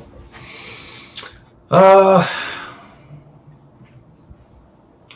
I'll give one example. I mean, because it almost deafened me. So, a little secret I'll give away now to anybody who's watching. That video where I'm shooting the Bushmaster, that first shot in that video, I'm not wearing earplugs.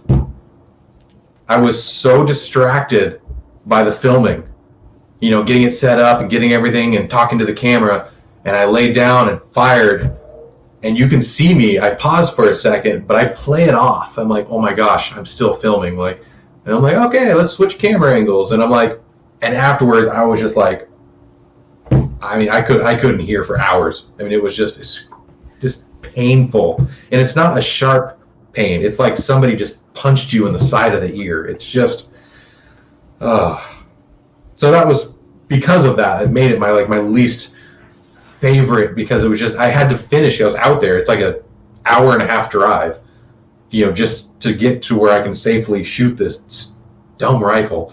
And And it's like, here I am in pain, trying to just work it off, but I'm like, I have to make a video. I drove all the way out here. I have to make it. So it wasn't a fun video to make because I wasn't enjoying myself anymore. I was just kind of like, man, I just got to make this dumb video, because I made the trip. So that kind of killed it for me. Made it the most unfun video to produce. And a hard lesson learned for something I know better than. Yeah. Actually, the video we made, none of us had ear protection in, but we were outside on the farm, so it wasn't like indoors in an indoor range or even a covered range. The repercussions wasn't that harmful.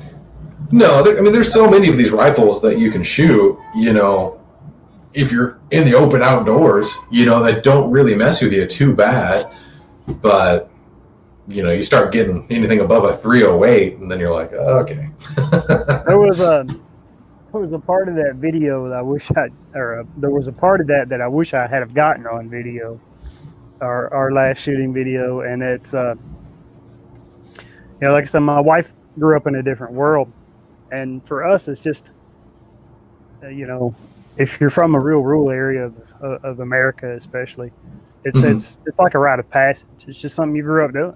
It's no different than people who grew up, playing baseball or anything like that. It's just something you grew up doing. Yeah. And my kids, we live in a more urban environment now, so my kids haven't grown up doing this. When they go down to visit my brother, that's when they get the chance to be, country. That's when they get the chance to kind of grow up like me. My brother lets them have that experience. But there's a point in that video where, we took my wife down there, and I call it her redneck bucket list. So there were things like this year she got a fishing license. We went trout fishing for the first time. That was the first time she shot a gun. So we started out with like a little 22 rifle. Then my brother, the 22 pistol. Then we advanced up, and she ended up shooting like 10 different guns that day or whatever. And then, wow, like every 10 minutes, my youngest son's coming out of my brother's safe, and he's got a gun in each hand. He's like, "Hi, Mom." Yeah. And that's completely normal down there, That's awesome. So my wife's like, Jesus, they just keep coming. And that ain't all of them. Yeah, exactly. No, that's. I know. I know. It's like I know I have plans for, like once my son hits like somewhere between 4 and 5 when he's capable, I'm going to get him on, a 22 realistically, to really start getting the fundamentals burned into him, just so he can from a young age understand the safety and how everything operates, but it's just, again, because I was so hidden from it growing up, and I want the complete opposite for my son, and he can choose. If he doesn't like it, that's fine. He doesn't have to like it, but I want him to at least know how to, so it's not new to him when he gets older. So dude, I've done that. Still get the every now and then. Ever since then, I try to double up on ear protection. I had a bad habit of pulling muffs to listen to a combo and forgot to put back on. Phone plugs under saves me every time. Yeah. I just use the phone plugs. I don't. Yeah. I probably should use the muffs as more protection. I just, the blue collar thing again. The phone plugs are cheap. Dirt cheap. Yeah. I think they work fine, honestly. I mean, they're. Especially if you give them time to expand. Yes, that's the key. They got to fit. Put them in all the way. You're good. But I mean, at least Ben Spark Outdoors. She must have had the best day of her life. I don't know if it was the best day of her life, but she enjoyed it. I think it helped. I think it helped get us to the point where we could have one. She was like, "Okay, I see the point of this. I know." Mm-hmm. Mm-hmm. That's the key, I think, to anybody who hasn't shot before. I've won a lot of arguments with anti-gun people by literally just forcing them to go shooting with me And as soon as they actually got to shoot a rifle, they were like, "Oh, okay. No, I mean, I understand for target practice. This makes sense. Like, no duh. Like, it's fun. It's not. I mean, it's not for everybody, but they can at least understand my point of view now. Why do I like this? So definitely have to at least teach safety from young age. Yeah. Mm-hmm. Yeah, that's something that's not done the enough more training anymore. you have, the better. Yeah. Most of our ranges are indoor, so it amplifies the sound tenfold. We have both here. The free range is the one on the state game lands, but they covered it now, so the tin roof on the thing just echoes. Ooh, yeah, that hits you hard. And it's mostly for high powered rifles during deer season, and the percussion on a high powered rifle, man, it can bust your eardrums. Yes, very easily.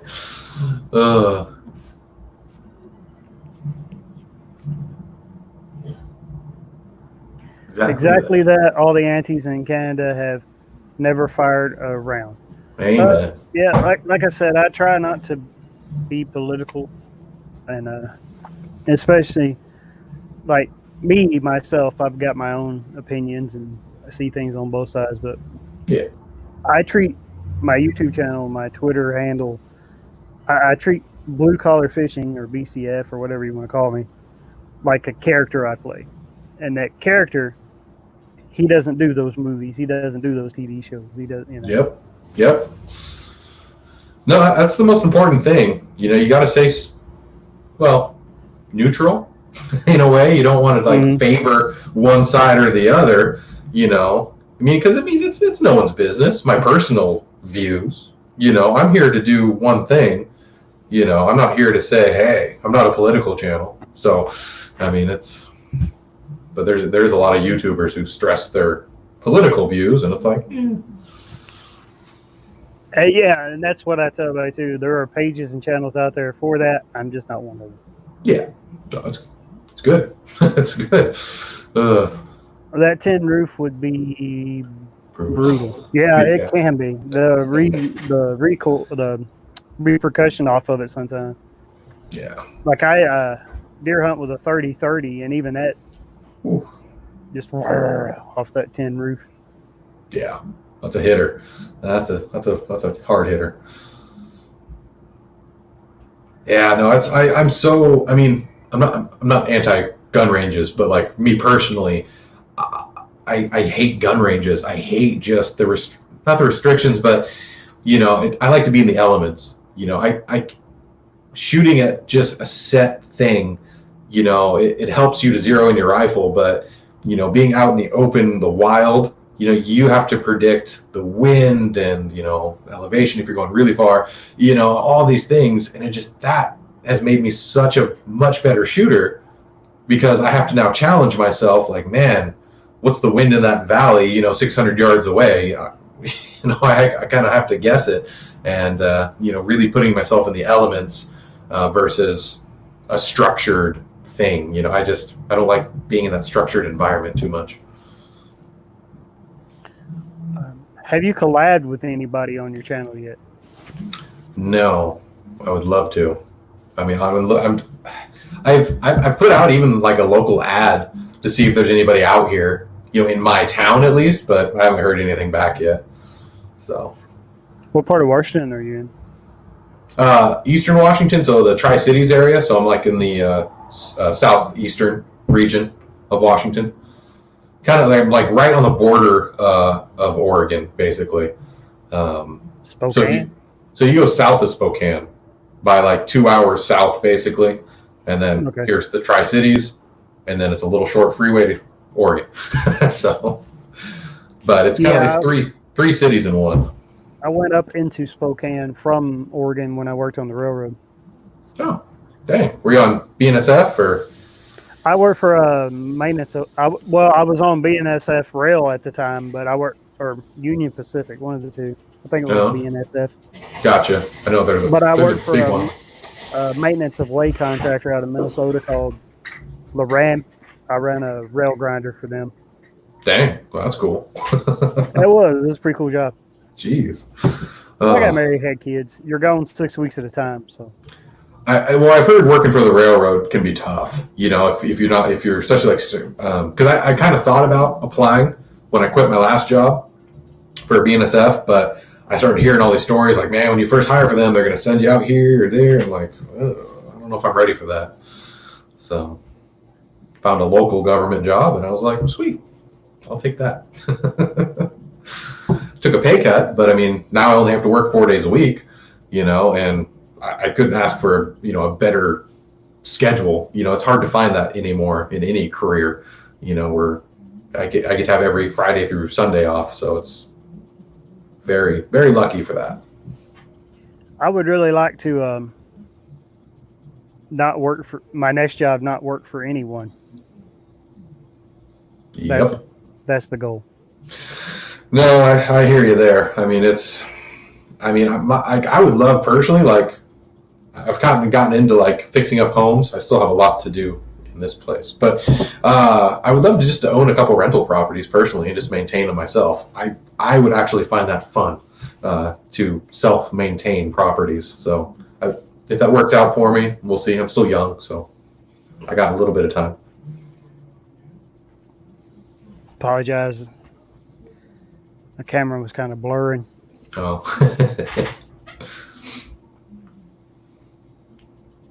Yeah, and yeah, who knows? I mean, I don't know. I mean, if I ever do make a little bit of money off YouTube, you know, it'd just be nice to kind of help pay for equipment. You know, that's all I kind of want it for. You know, just to kind of cover what I'm doing. You know, if I break even, then I couldn't be happier. If I just broke even, I've been pretty fortunate. I've had the same Patreon supporter for 1.5 years now, and he gives me $100 every single month, and he wants to stay anonymous. That's like I've even told the guy, like, dude, like, you've done enough. Like, I really appreciate it. He's like, no, I'm going to keep going as long as you're going. Wow. Okay. I've got Patreon, and I don't think I've got one Patreon person yet.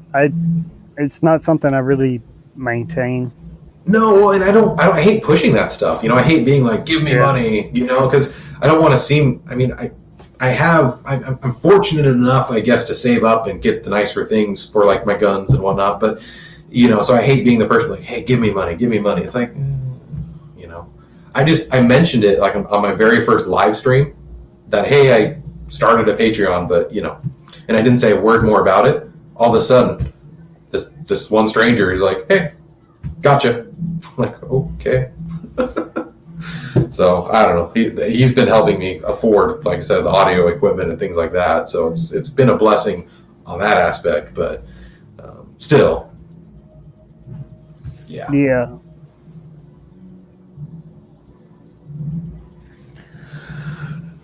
Ooh, excuse me. What do you got in the pipe? What are you working on right now? So my next video, which I don't know, I may even get out tomorrow, weather permitting, is I got a new Vortex tripod that I really want to review because I'm really happy with it. It's their Pro GT model. So I just kind of wanted to share that for anybody that was curious about just a really stable, solid tripod. It's a little heavier, so it's not the best like hiking tripod, but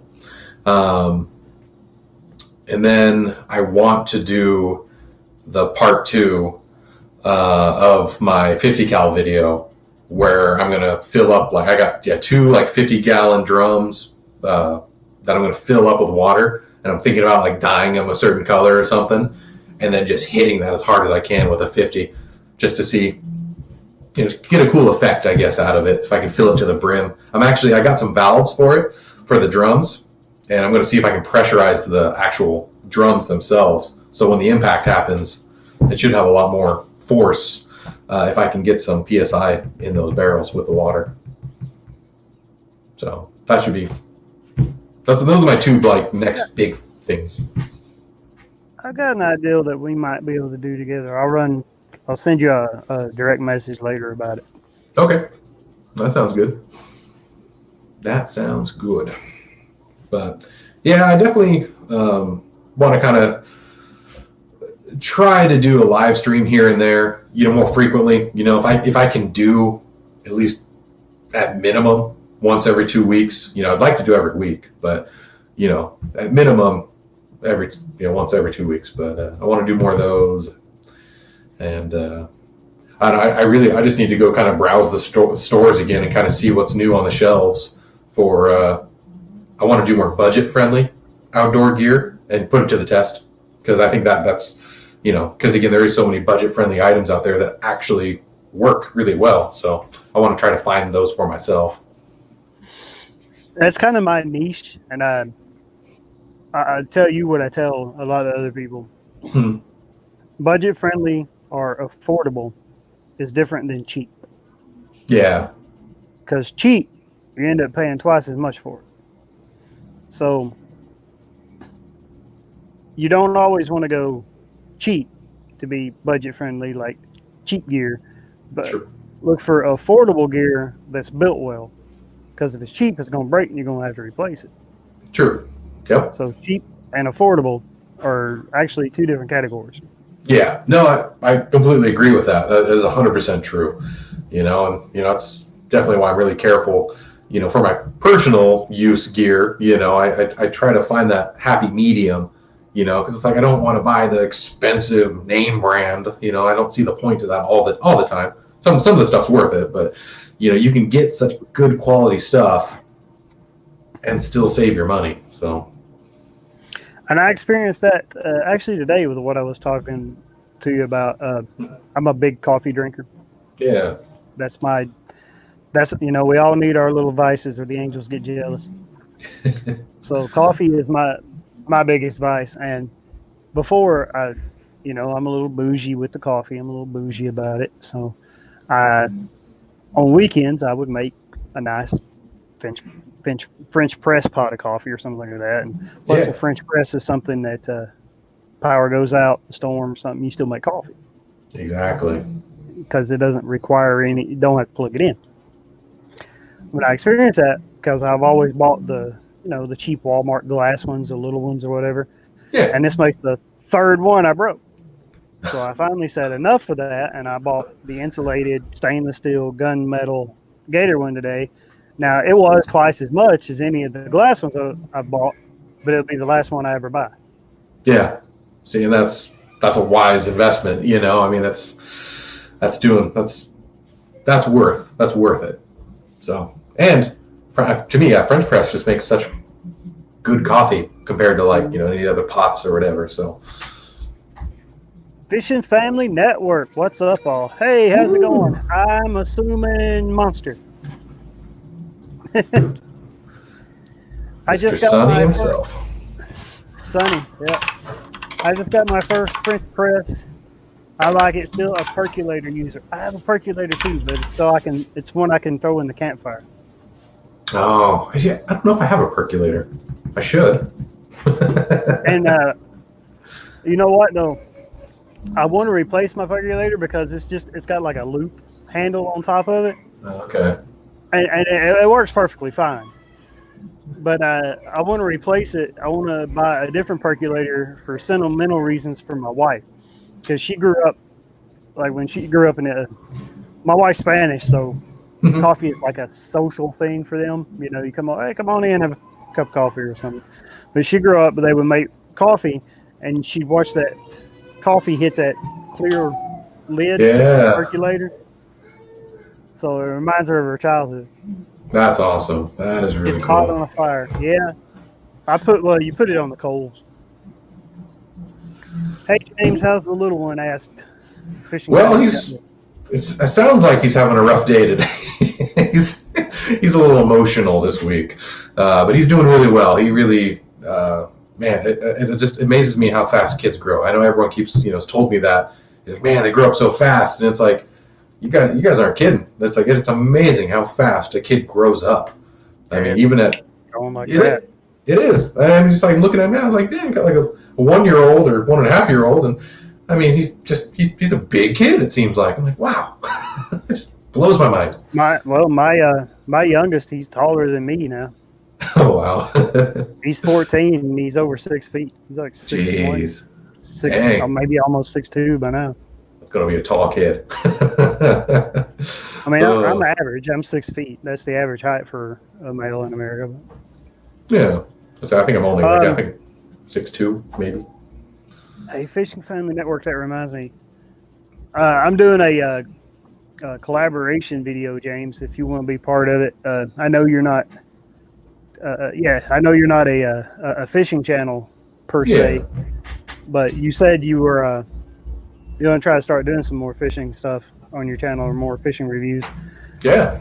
Sonny's the only one to turn it in so far. A couple other guys are working on it, but remember the old Andy Griffith show? The what show? Andy Griffith show. Oh yeah. You remember the intro? Yeah. Well, that song actually has words, and it was originally written for Andy Griffith. He made an LP on it to sing the intro. It's the song's called "Fishing Hole," Oh. and I've asked people to submit themselves, singing it or whistling it or whatever, and I'm going to splice together a video of a bunch of us in collaboration.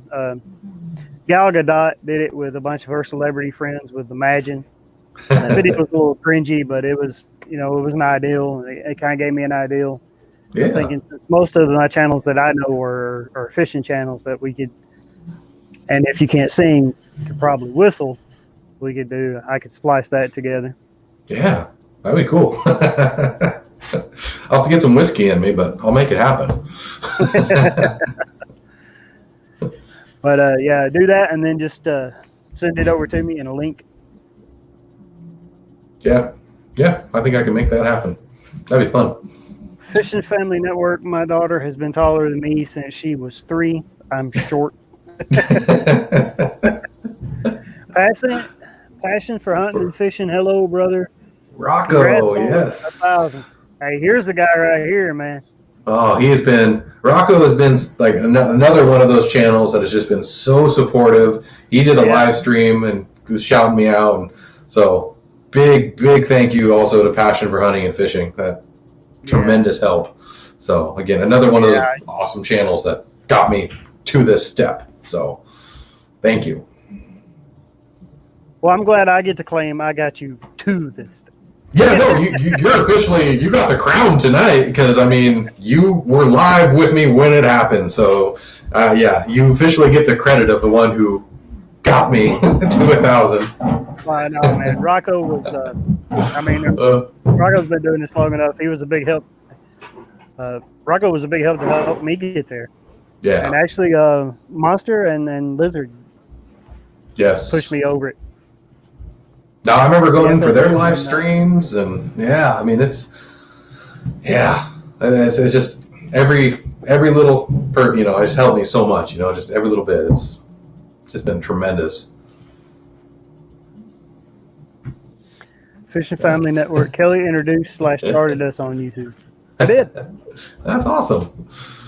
They did. My first live stream was actually them two. The first live stream show I did was them two. Oh, okay. And that was the first YouTube show they did.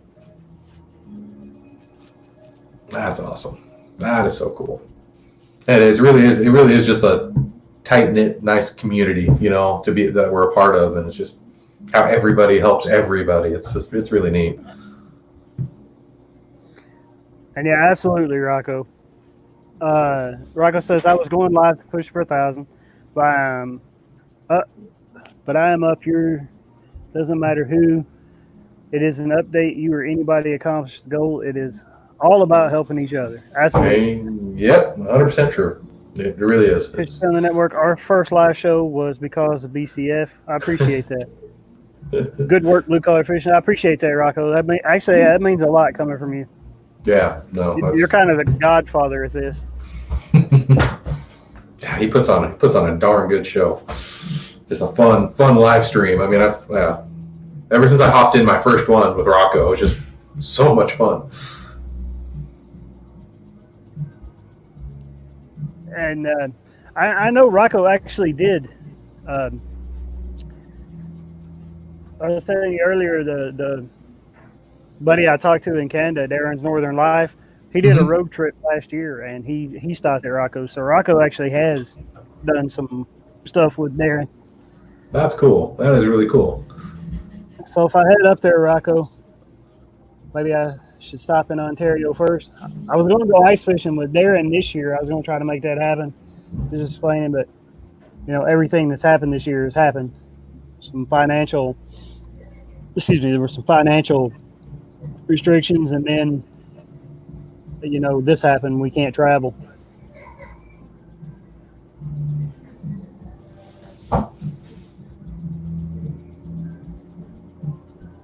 Yeah.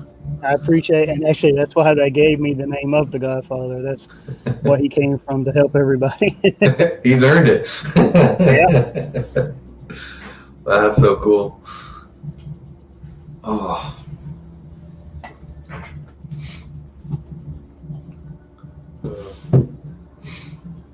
Yeah, no, that's the same thing I want to be able to do. As my channel grows, I want to return the favor and help every current channel and all the new channels starting up. That's something. I just want to return the favor. For anybody who's starting YouTube, or see what I can do to help them. He said yes. Darren stayed at my house for 5 days. That's all. Darren's an awesome guy. If I know he's not in here right now and Tomoto whatever, but if you don't know Darren's Northern Life. He's an awesome guy.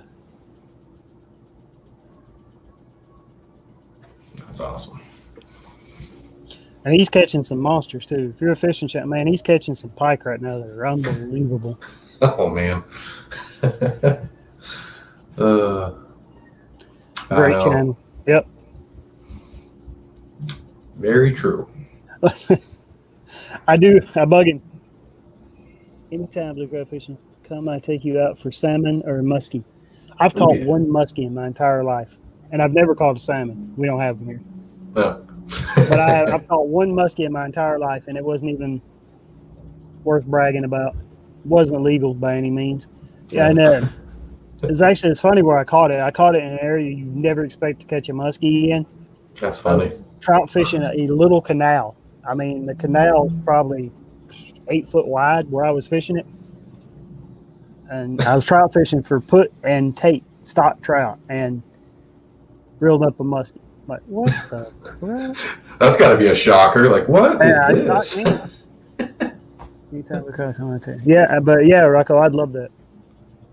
Fishing trips in Canada or outdoor trips, it's on my bucket list. Yeah. I've got my passport and everything. It's just a matter of making it happen. Yep. That's more than half the battle right there. Yep. And I think Darren drove it. It's a heck of a drive, man. It's like a 24-hour drive. Yeah, that's a lot of driving. That is a lot of driving. Passion for hunting and fishing asks, where are you from, if you can say PNW Outdoors? Oh, I'm proud to say where I'm from. I'm from good old Washington State in the Pacific Northwest. In a small big town of the Tri-Cities. So I'm in farm country. That's exactly where I live. Everything north of me is nothing but farm. There's no trees. So I really miss trees, because I used to live in Western Washington, which is nothing but trees. And now I moved east, and I kind of took the trees for granted, because you got to look really far to find one. But no, I've been living in Washington State my whole life, and I will probably never leave. I am committed to this state. It's just, there's so much to see here. I mean, you got every type of landscape you could ever want to see. I mean, we even got tropical forest, or not tropical, rainforest here, which is weird. So, I mean, we got everything here. Anytime, let me know. Rocco, I might take you up on that one day. As Ontario's closer to me than Darren. Manitoba's middle Canada, right? Sounds right.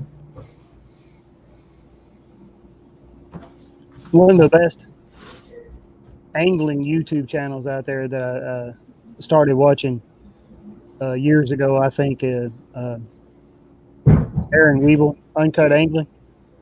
Man, he makes a great channel, but he's out of Manitoba. That's how me and Darren started talking. We were talking about him, and then Darren used to come into these streams with Rocco and everything, and started following. Like I said, it's just that community you build. What we were talking about earlier, you just build this community of like-minded people, and now, I message Darren probably twice a week, Instagram message him and different things. I bug him too. Darren's got a very, maybe not unique where he's from, but down here to us, to our ear, especially my wife's ear, Darren has a very unique accent. And when he intros first on his channel, when he does his intros, like, hey, what's up, guys, or whatever his little intro spiel is. Mm-hmm. And I'm not talking about him. I've told him this personally too. So I'm not talking about him behind his back. I've already said this to his face. And I ask him all the time if he knows the words to Rainbow Connection, because when he starts his channel, he sounds very much like Kermit the Frog. Oh, no. He's got a very distinct accent. Jeez. That's funny. Don't get me wrong, I love Darren. Darren's a great guy. Go to Darren. It is 24-hour drive from. It's about that, a little bit more than that for me. So you're a lot closer. Tyler James Outdoors says, "Hey, Tyler James Outdoors, welcome." But yeah, Darren's a great guy. I asked him this personally myself, just to aggravate him. But yeah, Ontario is probably not that far from me. Were you across the line from Buffalo, Rocco? Because I can be in New York in under an hour from here. Hello, Tyler James. Thanks for coming in. 6 watching now. Huh. Dang. Very nice. I'm sorry, James. What was the last question I asked? Oh, crap. Yeah, Buffalo 2 hours from here. Toronto 2 hours from here. Okay. Oh, he's from Toronto. Oh, okay. Yeah. That's right. Vince Park is Canadian. I got a lot of Canadian people. Yeah. Channel.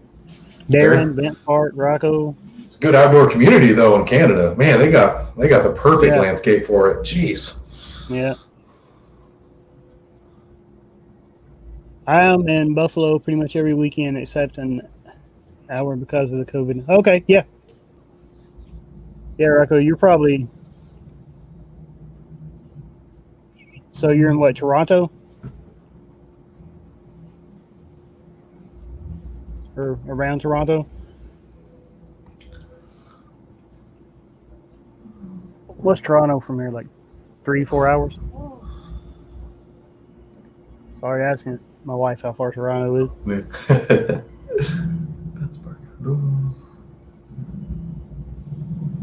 But Vince Park Outdoors, I am Hamilton, only 35 minutes from Toronto. Okay. 7-ish, huh? Well, it's still a lot less than the 28, 29 to Darren. I can do 7 in a day. Do it every time we go to Tennessee. Yeah, I do more than 7 every time we go to Tennessee. Jeez. Do 12. Dang, that's a haul. Whew. Well, if I don't break it up. Yeah. The older I get, I break it up now. Do you? Yeah. It gets hard on my back, man. True. Yeah, I hear you there.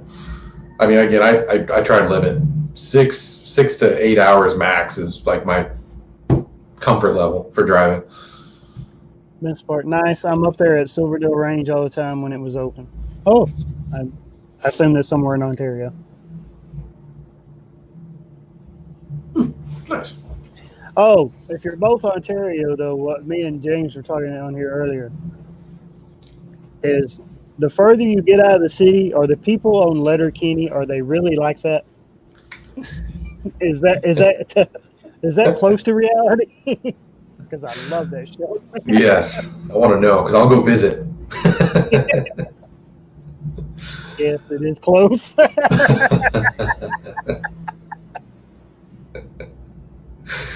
Oh, that is too good. Yes, they absolutely are. That just makes the show that much better now. Yeah. Now I can visualize it. I'll watch it after this. Oh, yeah, that's like the best thing. Get out of here. Best thing that came to Hulu, I swear. Man. Ben Spark Outdoors, nice channel. Yeah, I checked him out earlier too. Yeah. I have a friend of my pops you guys would love. Okay. Is puppers a real thing? And Gus and Brew? Or is that made up for the show? Probably made up for the show. If it's not, though, I'm totally ordering it after this.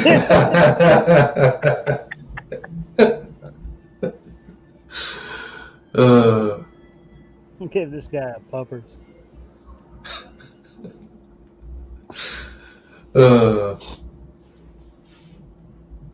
Things I appreciate. Never heard of that. It's on the show. Puppers is like a micro brew, and Gus and Brew is like a liquor. I didn't know if it was made up for the show or if it was a real thing in Canada. That would be awesome though. We do keep Canadian coffee here. Tim Hortons. It's like their Dunkin' Donuts. Good stuff. It's one of my favorite coffees. Oh, well, there we go.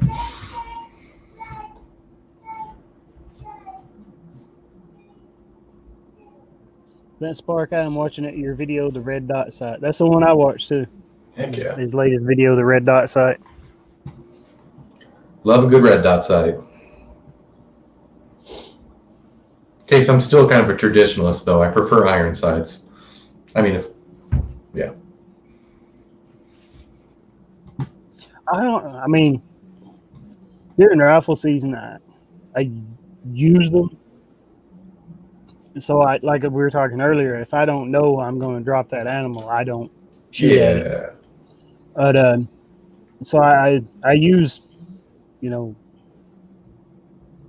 vision scope. Mm-hmm. Trying to think of the technical term in this. Cool. I use the scope, but I never really liked them. I'm a much better shot through open iron sights. Yeah. But it limits my range. So the deer's got to get a lot closer for me to know I'm going to drop it on the. That's true. That's the fun thing about hunting, though, man. The closer you can get to that animal, then that makes it the thrill of it that much more exciting. So I mean, one of the like my favorite like gun authors, trainers, like Ryan Kleckner. But I mean, that guy can hit anything at 1,000 yards. I mean, it could be running at a full sprint. He'll drop it. But he says for hunting, he's an avid hunter. He will not take a shot unless it's less than 200 yards away from him. That's like a minimum. He prefers to get under 100. And he's hunting with like a good rifle that could easily hit 800 yards. But he's like, nope, it's not hunting anymore. I'm like, wow, that's a pretty serious thing to say. I don't really shoot anything above 100 yards. Yeah. Because it's hard for me to see movement past that. Well, yeah. I mean, it's all within what you're capable, your limits are, because I mean, I know guys, hunting elk around here, but I mean, they're having to take 700-yard shots just to even get close to them. I mean, yeah, well, that's a different creature. Oh, it is. But I mean, still. But especially here, especially if you go in like the opener of rifle, there's also a certain safety element not taking a shot over 100 yards. True. Because I don't know if there's another hunter behind that tree past that. Yeah. It's number one rule of safety. I mean, you got to know what the backdrop is. what's behind your Yeah. target.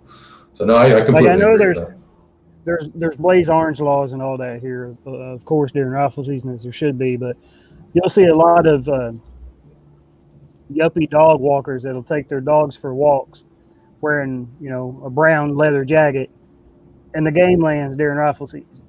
I'm like, y'all not see the sign? That's just, you want to take your brown dog for a walk with no blaze orange on in the game lands. That's kind of dumb. Yes, very, very dumb. Jeez. Turkey hunting will be awesome after all the lockdown. Turkey hunting is not something I could ever do because turkey has such good vision that you have to be like really still, and it's hard to sneak up on them. And I'm a little too antsy for that. Like deer hunting, I can kind of do it because a deer, unlike a turkey, deer don't see as good as turkey. So True. if you're subtle about it, you can get away with a lot more than you can turkey hunting. And I just can't. I can't be still enough for turkey. I guess if I did it from a blind, but yeah, that'd be the way. I hunt public lands. Yeah, putting a blind on public land, and there's also the safety aspect of it. A high-powered bullet's coming through that camouflage blind, probably. If I can see it, somebody else might see it. Exactly. Yeah, no good there. 12 more days to go black bear hunting. I bait bear, but Rocco says he can make it where I'll like it. The bear I had was greasy and tough. Yeah, I've heard that from people too, but I know I've had some beer jerky, that the best dang jerky I've ever eaten, but it was seasoned really well. Yeah, I've had plenty of that. Bear, deer, yeah, I've had lots of different types of jerky. Yes, I can't wait till next week. I will go for straight 3 days turkey, and I hope to get one. And then I'm going up north for 45 days. I'm going to absolutely try to shoot a big. That's an awesome trip, man. 45 days. Man, geez, I wish I could escape for that. I think Rocco might be a guide in his 9 to 5. I'm not sure. I know Darren guides for some outfit. A lot of those Canadian guys guide. I know Darren, he guides during from after March to up in the winter, I think. Jeez. I don't know what he's guiding for. Yeah. Man. Do you guys have tags and licenses for hunting different game where you are? Yes. Yep. I have to have when you buy your, I don't know if it's in my wallet or not. Yeah, I don't got anything on me. My tags. It is not. It's in the console of the truck. But when you buy your license here in Pennsylvania, you get a buck tag that comes with your license. You get a gobbler turkey tag, and you get a hen tag during that season. And then you have to enter. Excuse me. You have to buy a bear tag. If you do that, I don't. I'm just not a bear hunter. And you have to. The one I do get is you have to enter a lottery. It actually the entry thing comes on your license when you buy it for a doe tag. So you fill that out. You fill out your preferred zone that you're hunting. So, it's numbers and letters like 4C, 1A, 2D, or whatever it is. So you fill out your preferred zone first, the zone you'd want after that. If you can't get one that's preserved from, they'll give you 3 options.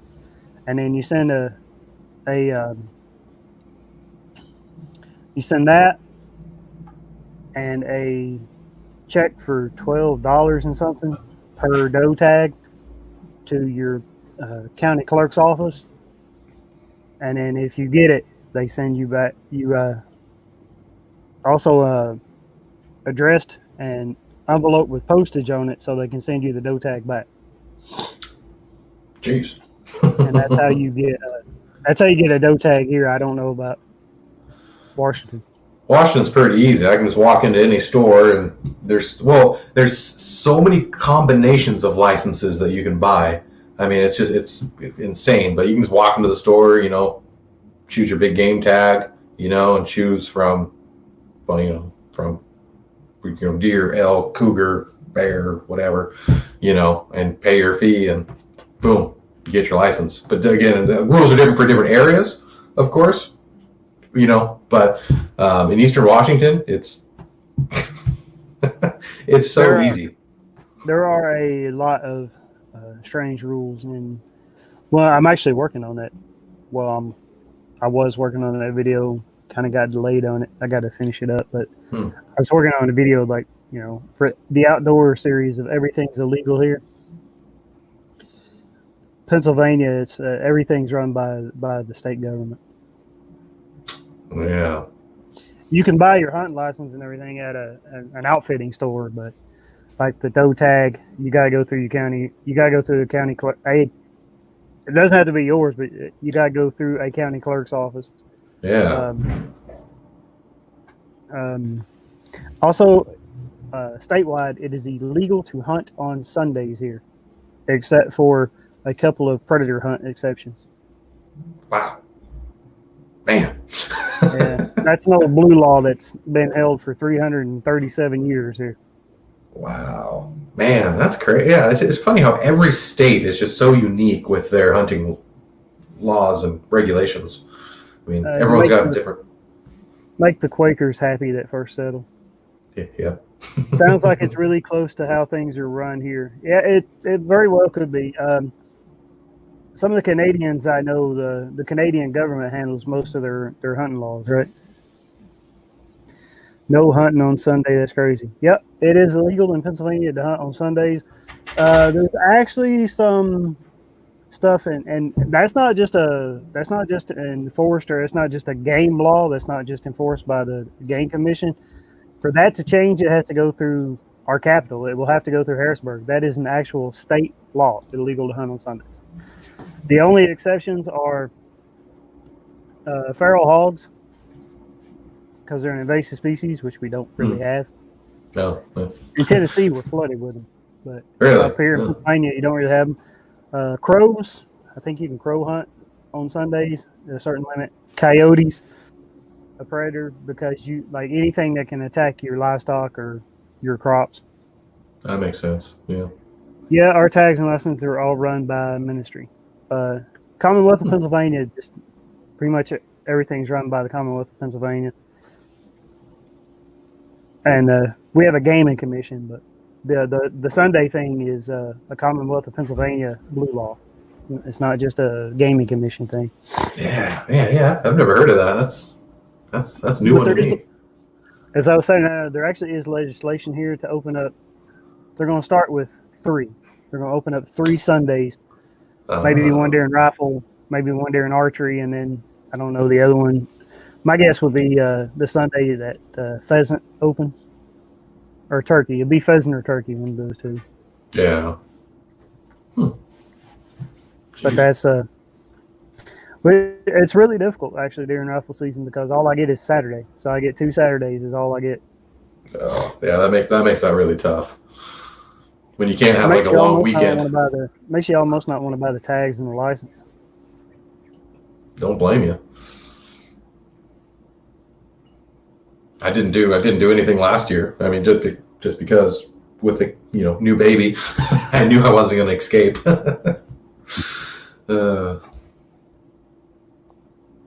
Yeah, it's hard when you have kids. Yeah. I didn't start up here in Pennsylvania until my kids got older.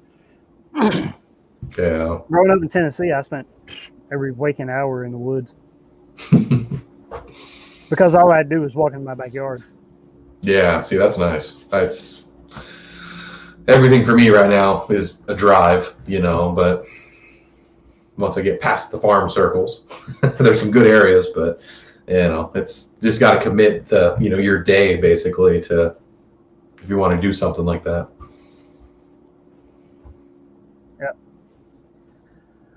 Well, James, I think we're going to wrap it up. Is there anything you want to say before we go?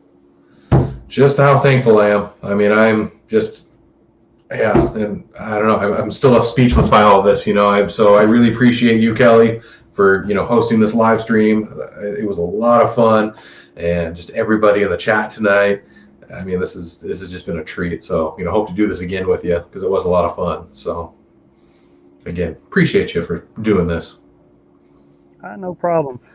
Let me think on that idea a little bit, and then I'll tweet you a direct message about it. Okay. It'll be sort of a cross-country collaboration. Yeah, I'm open for anything. I kind of have an open mind for all this, so it's all fun. All right. Well, guys, everybody came in tonight, and yes, if you're still here, we really appreciate you joining us. It was great to meet a bunch of y'all. It was great to check out your channels. Appreciate you communicating with us. Ben Spark Outdoors, is really great to meet you, man. I'm going to check out more of your channel later. Appreciate you coming in. And James, I appreciate you being here tonight. Congratulations on hitting your 1K. I'm glad you got there. So hopefully we'll see a lot more content coming from you soon. Yes, I'm going to get on it. I have an obligation now. Keep it up, guys. Stay safe. Appreciate that, Ben Spark. Rocco, I know you had to cut out for a minute. So yeah. But if you catch this, man, Rocco, thanks for all your help and everything that you've done in the past for us. So we're going to wrap it up tonight. Hey, if you're new to the channel, you haven't already, we really do appreciate all our subscribers. If you want to go ahead and hit that subscribe button.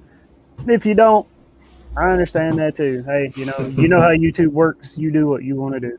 Yep. If you want to hit that thumbs up for us before you leave tonight, if you haven't already, that helps our channels out a lot. That's just, completely free for you to do. It helps us out a lot. Just hit it on your way out, and then not only that, but it's good karma. So when we go into your channel, we remember to do the same for you.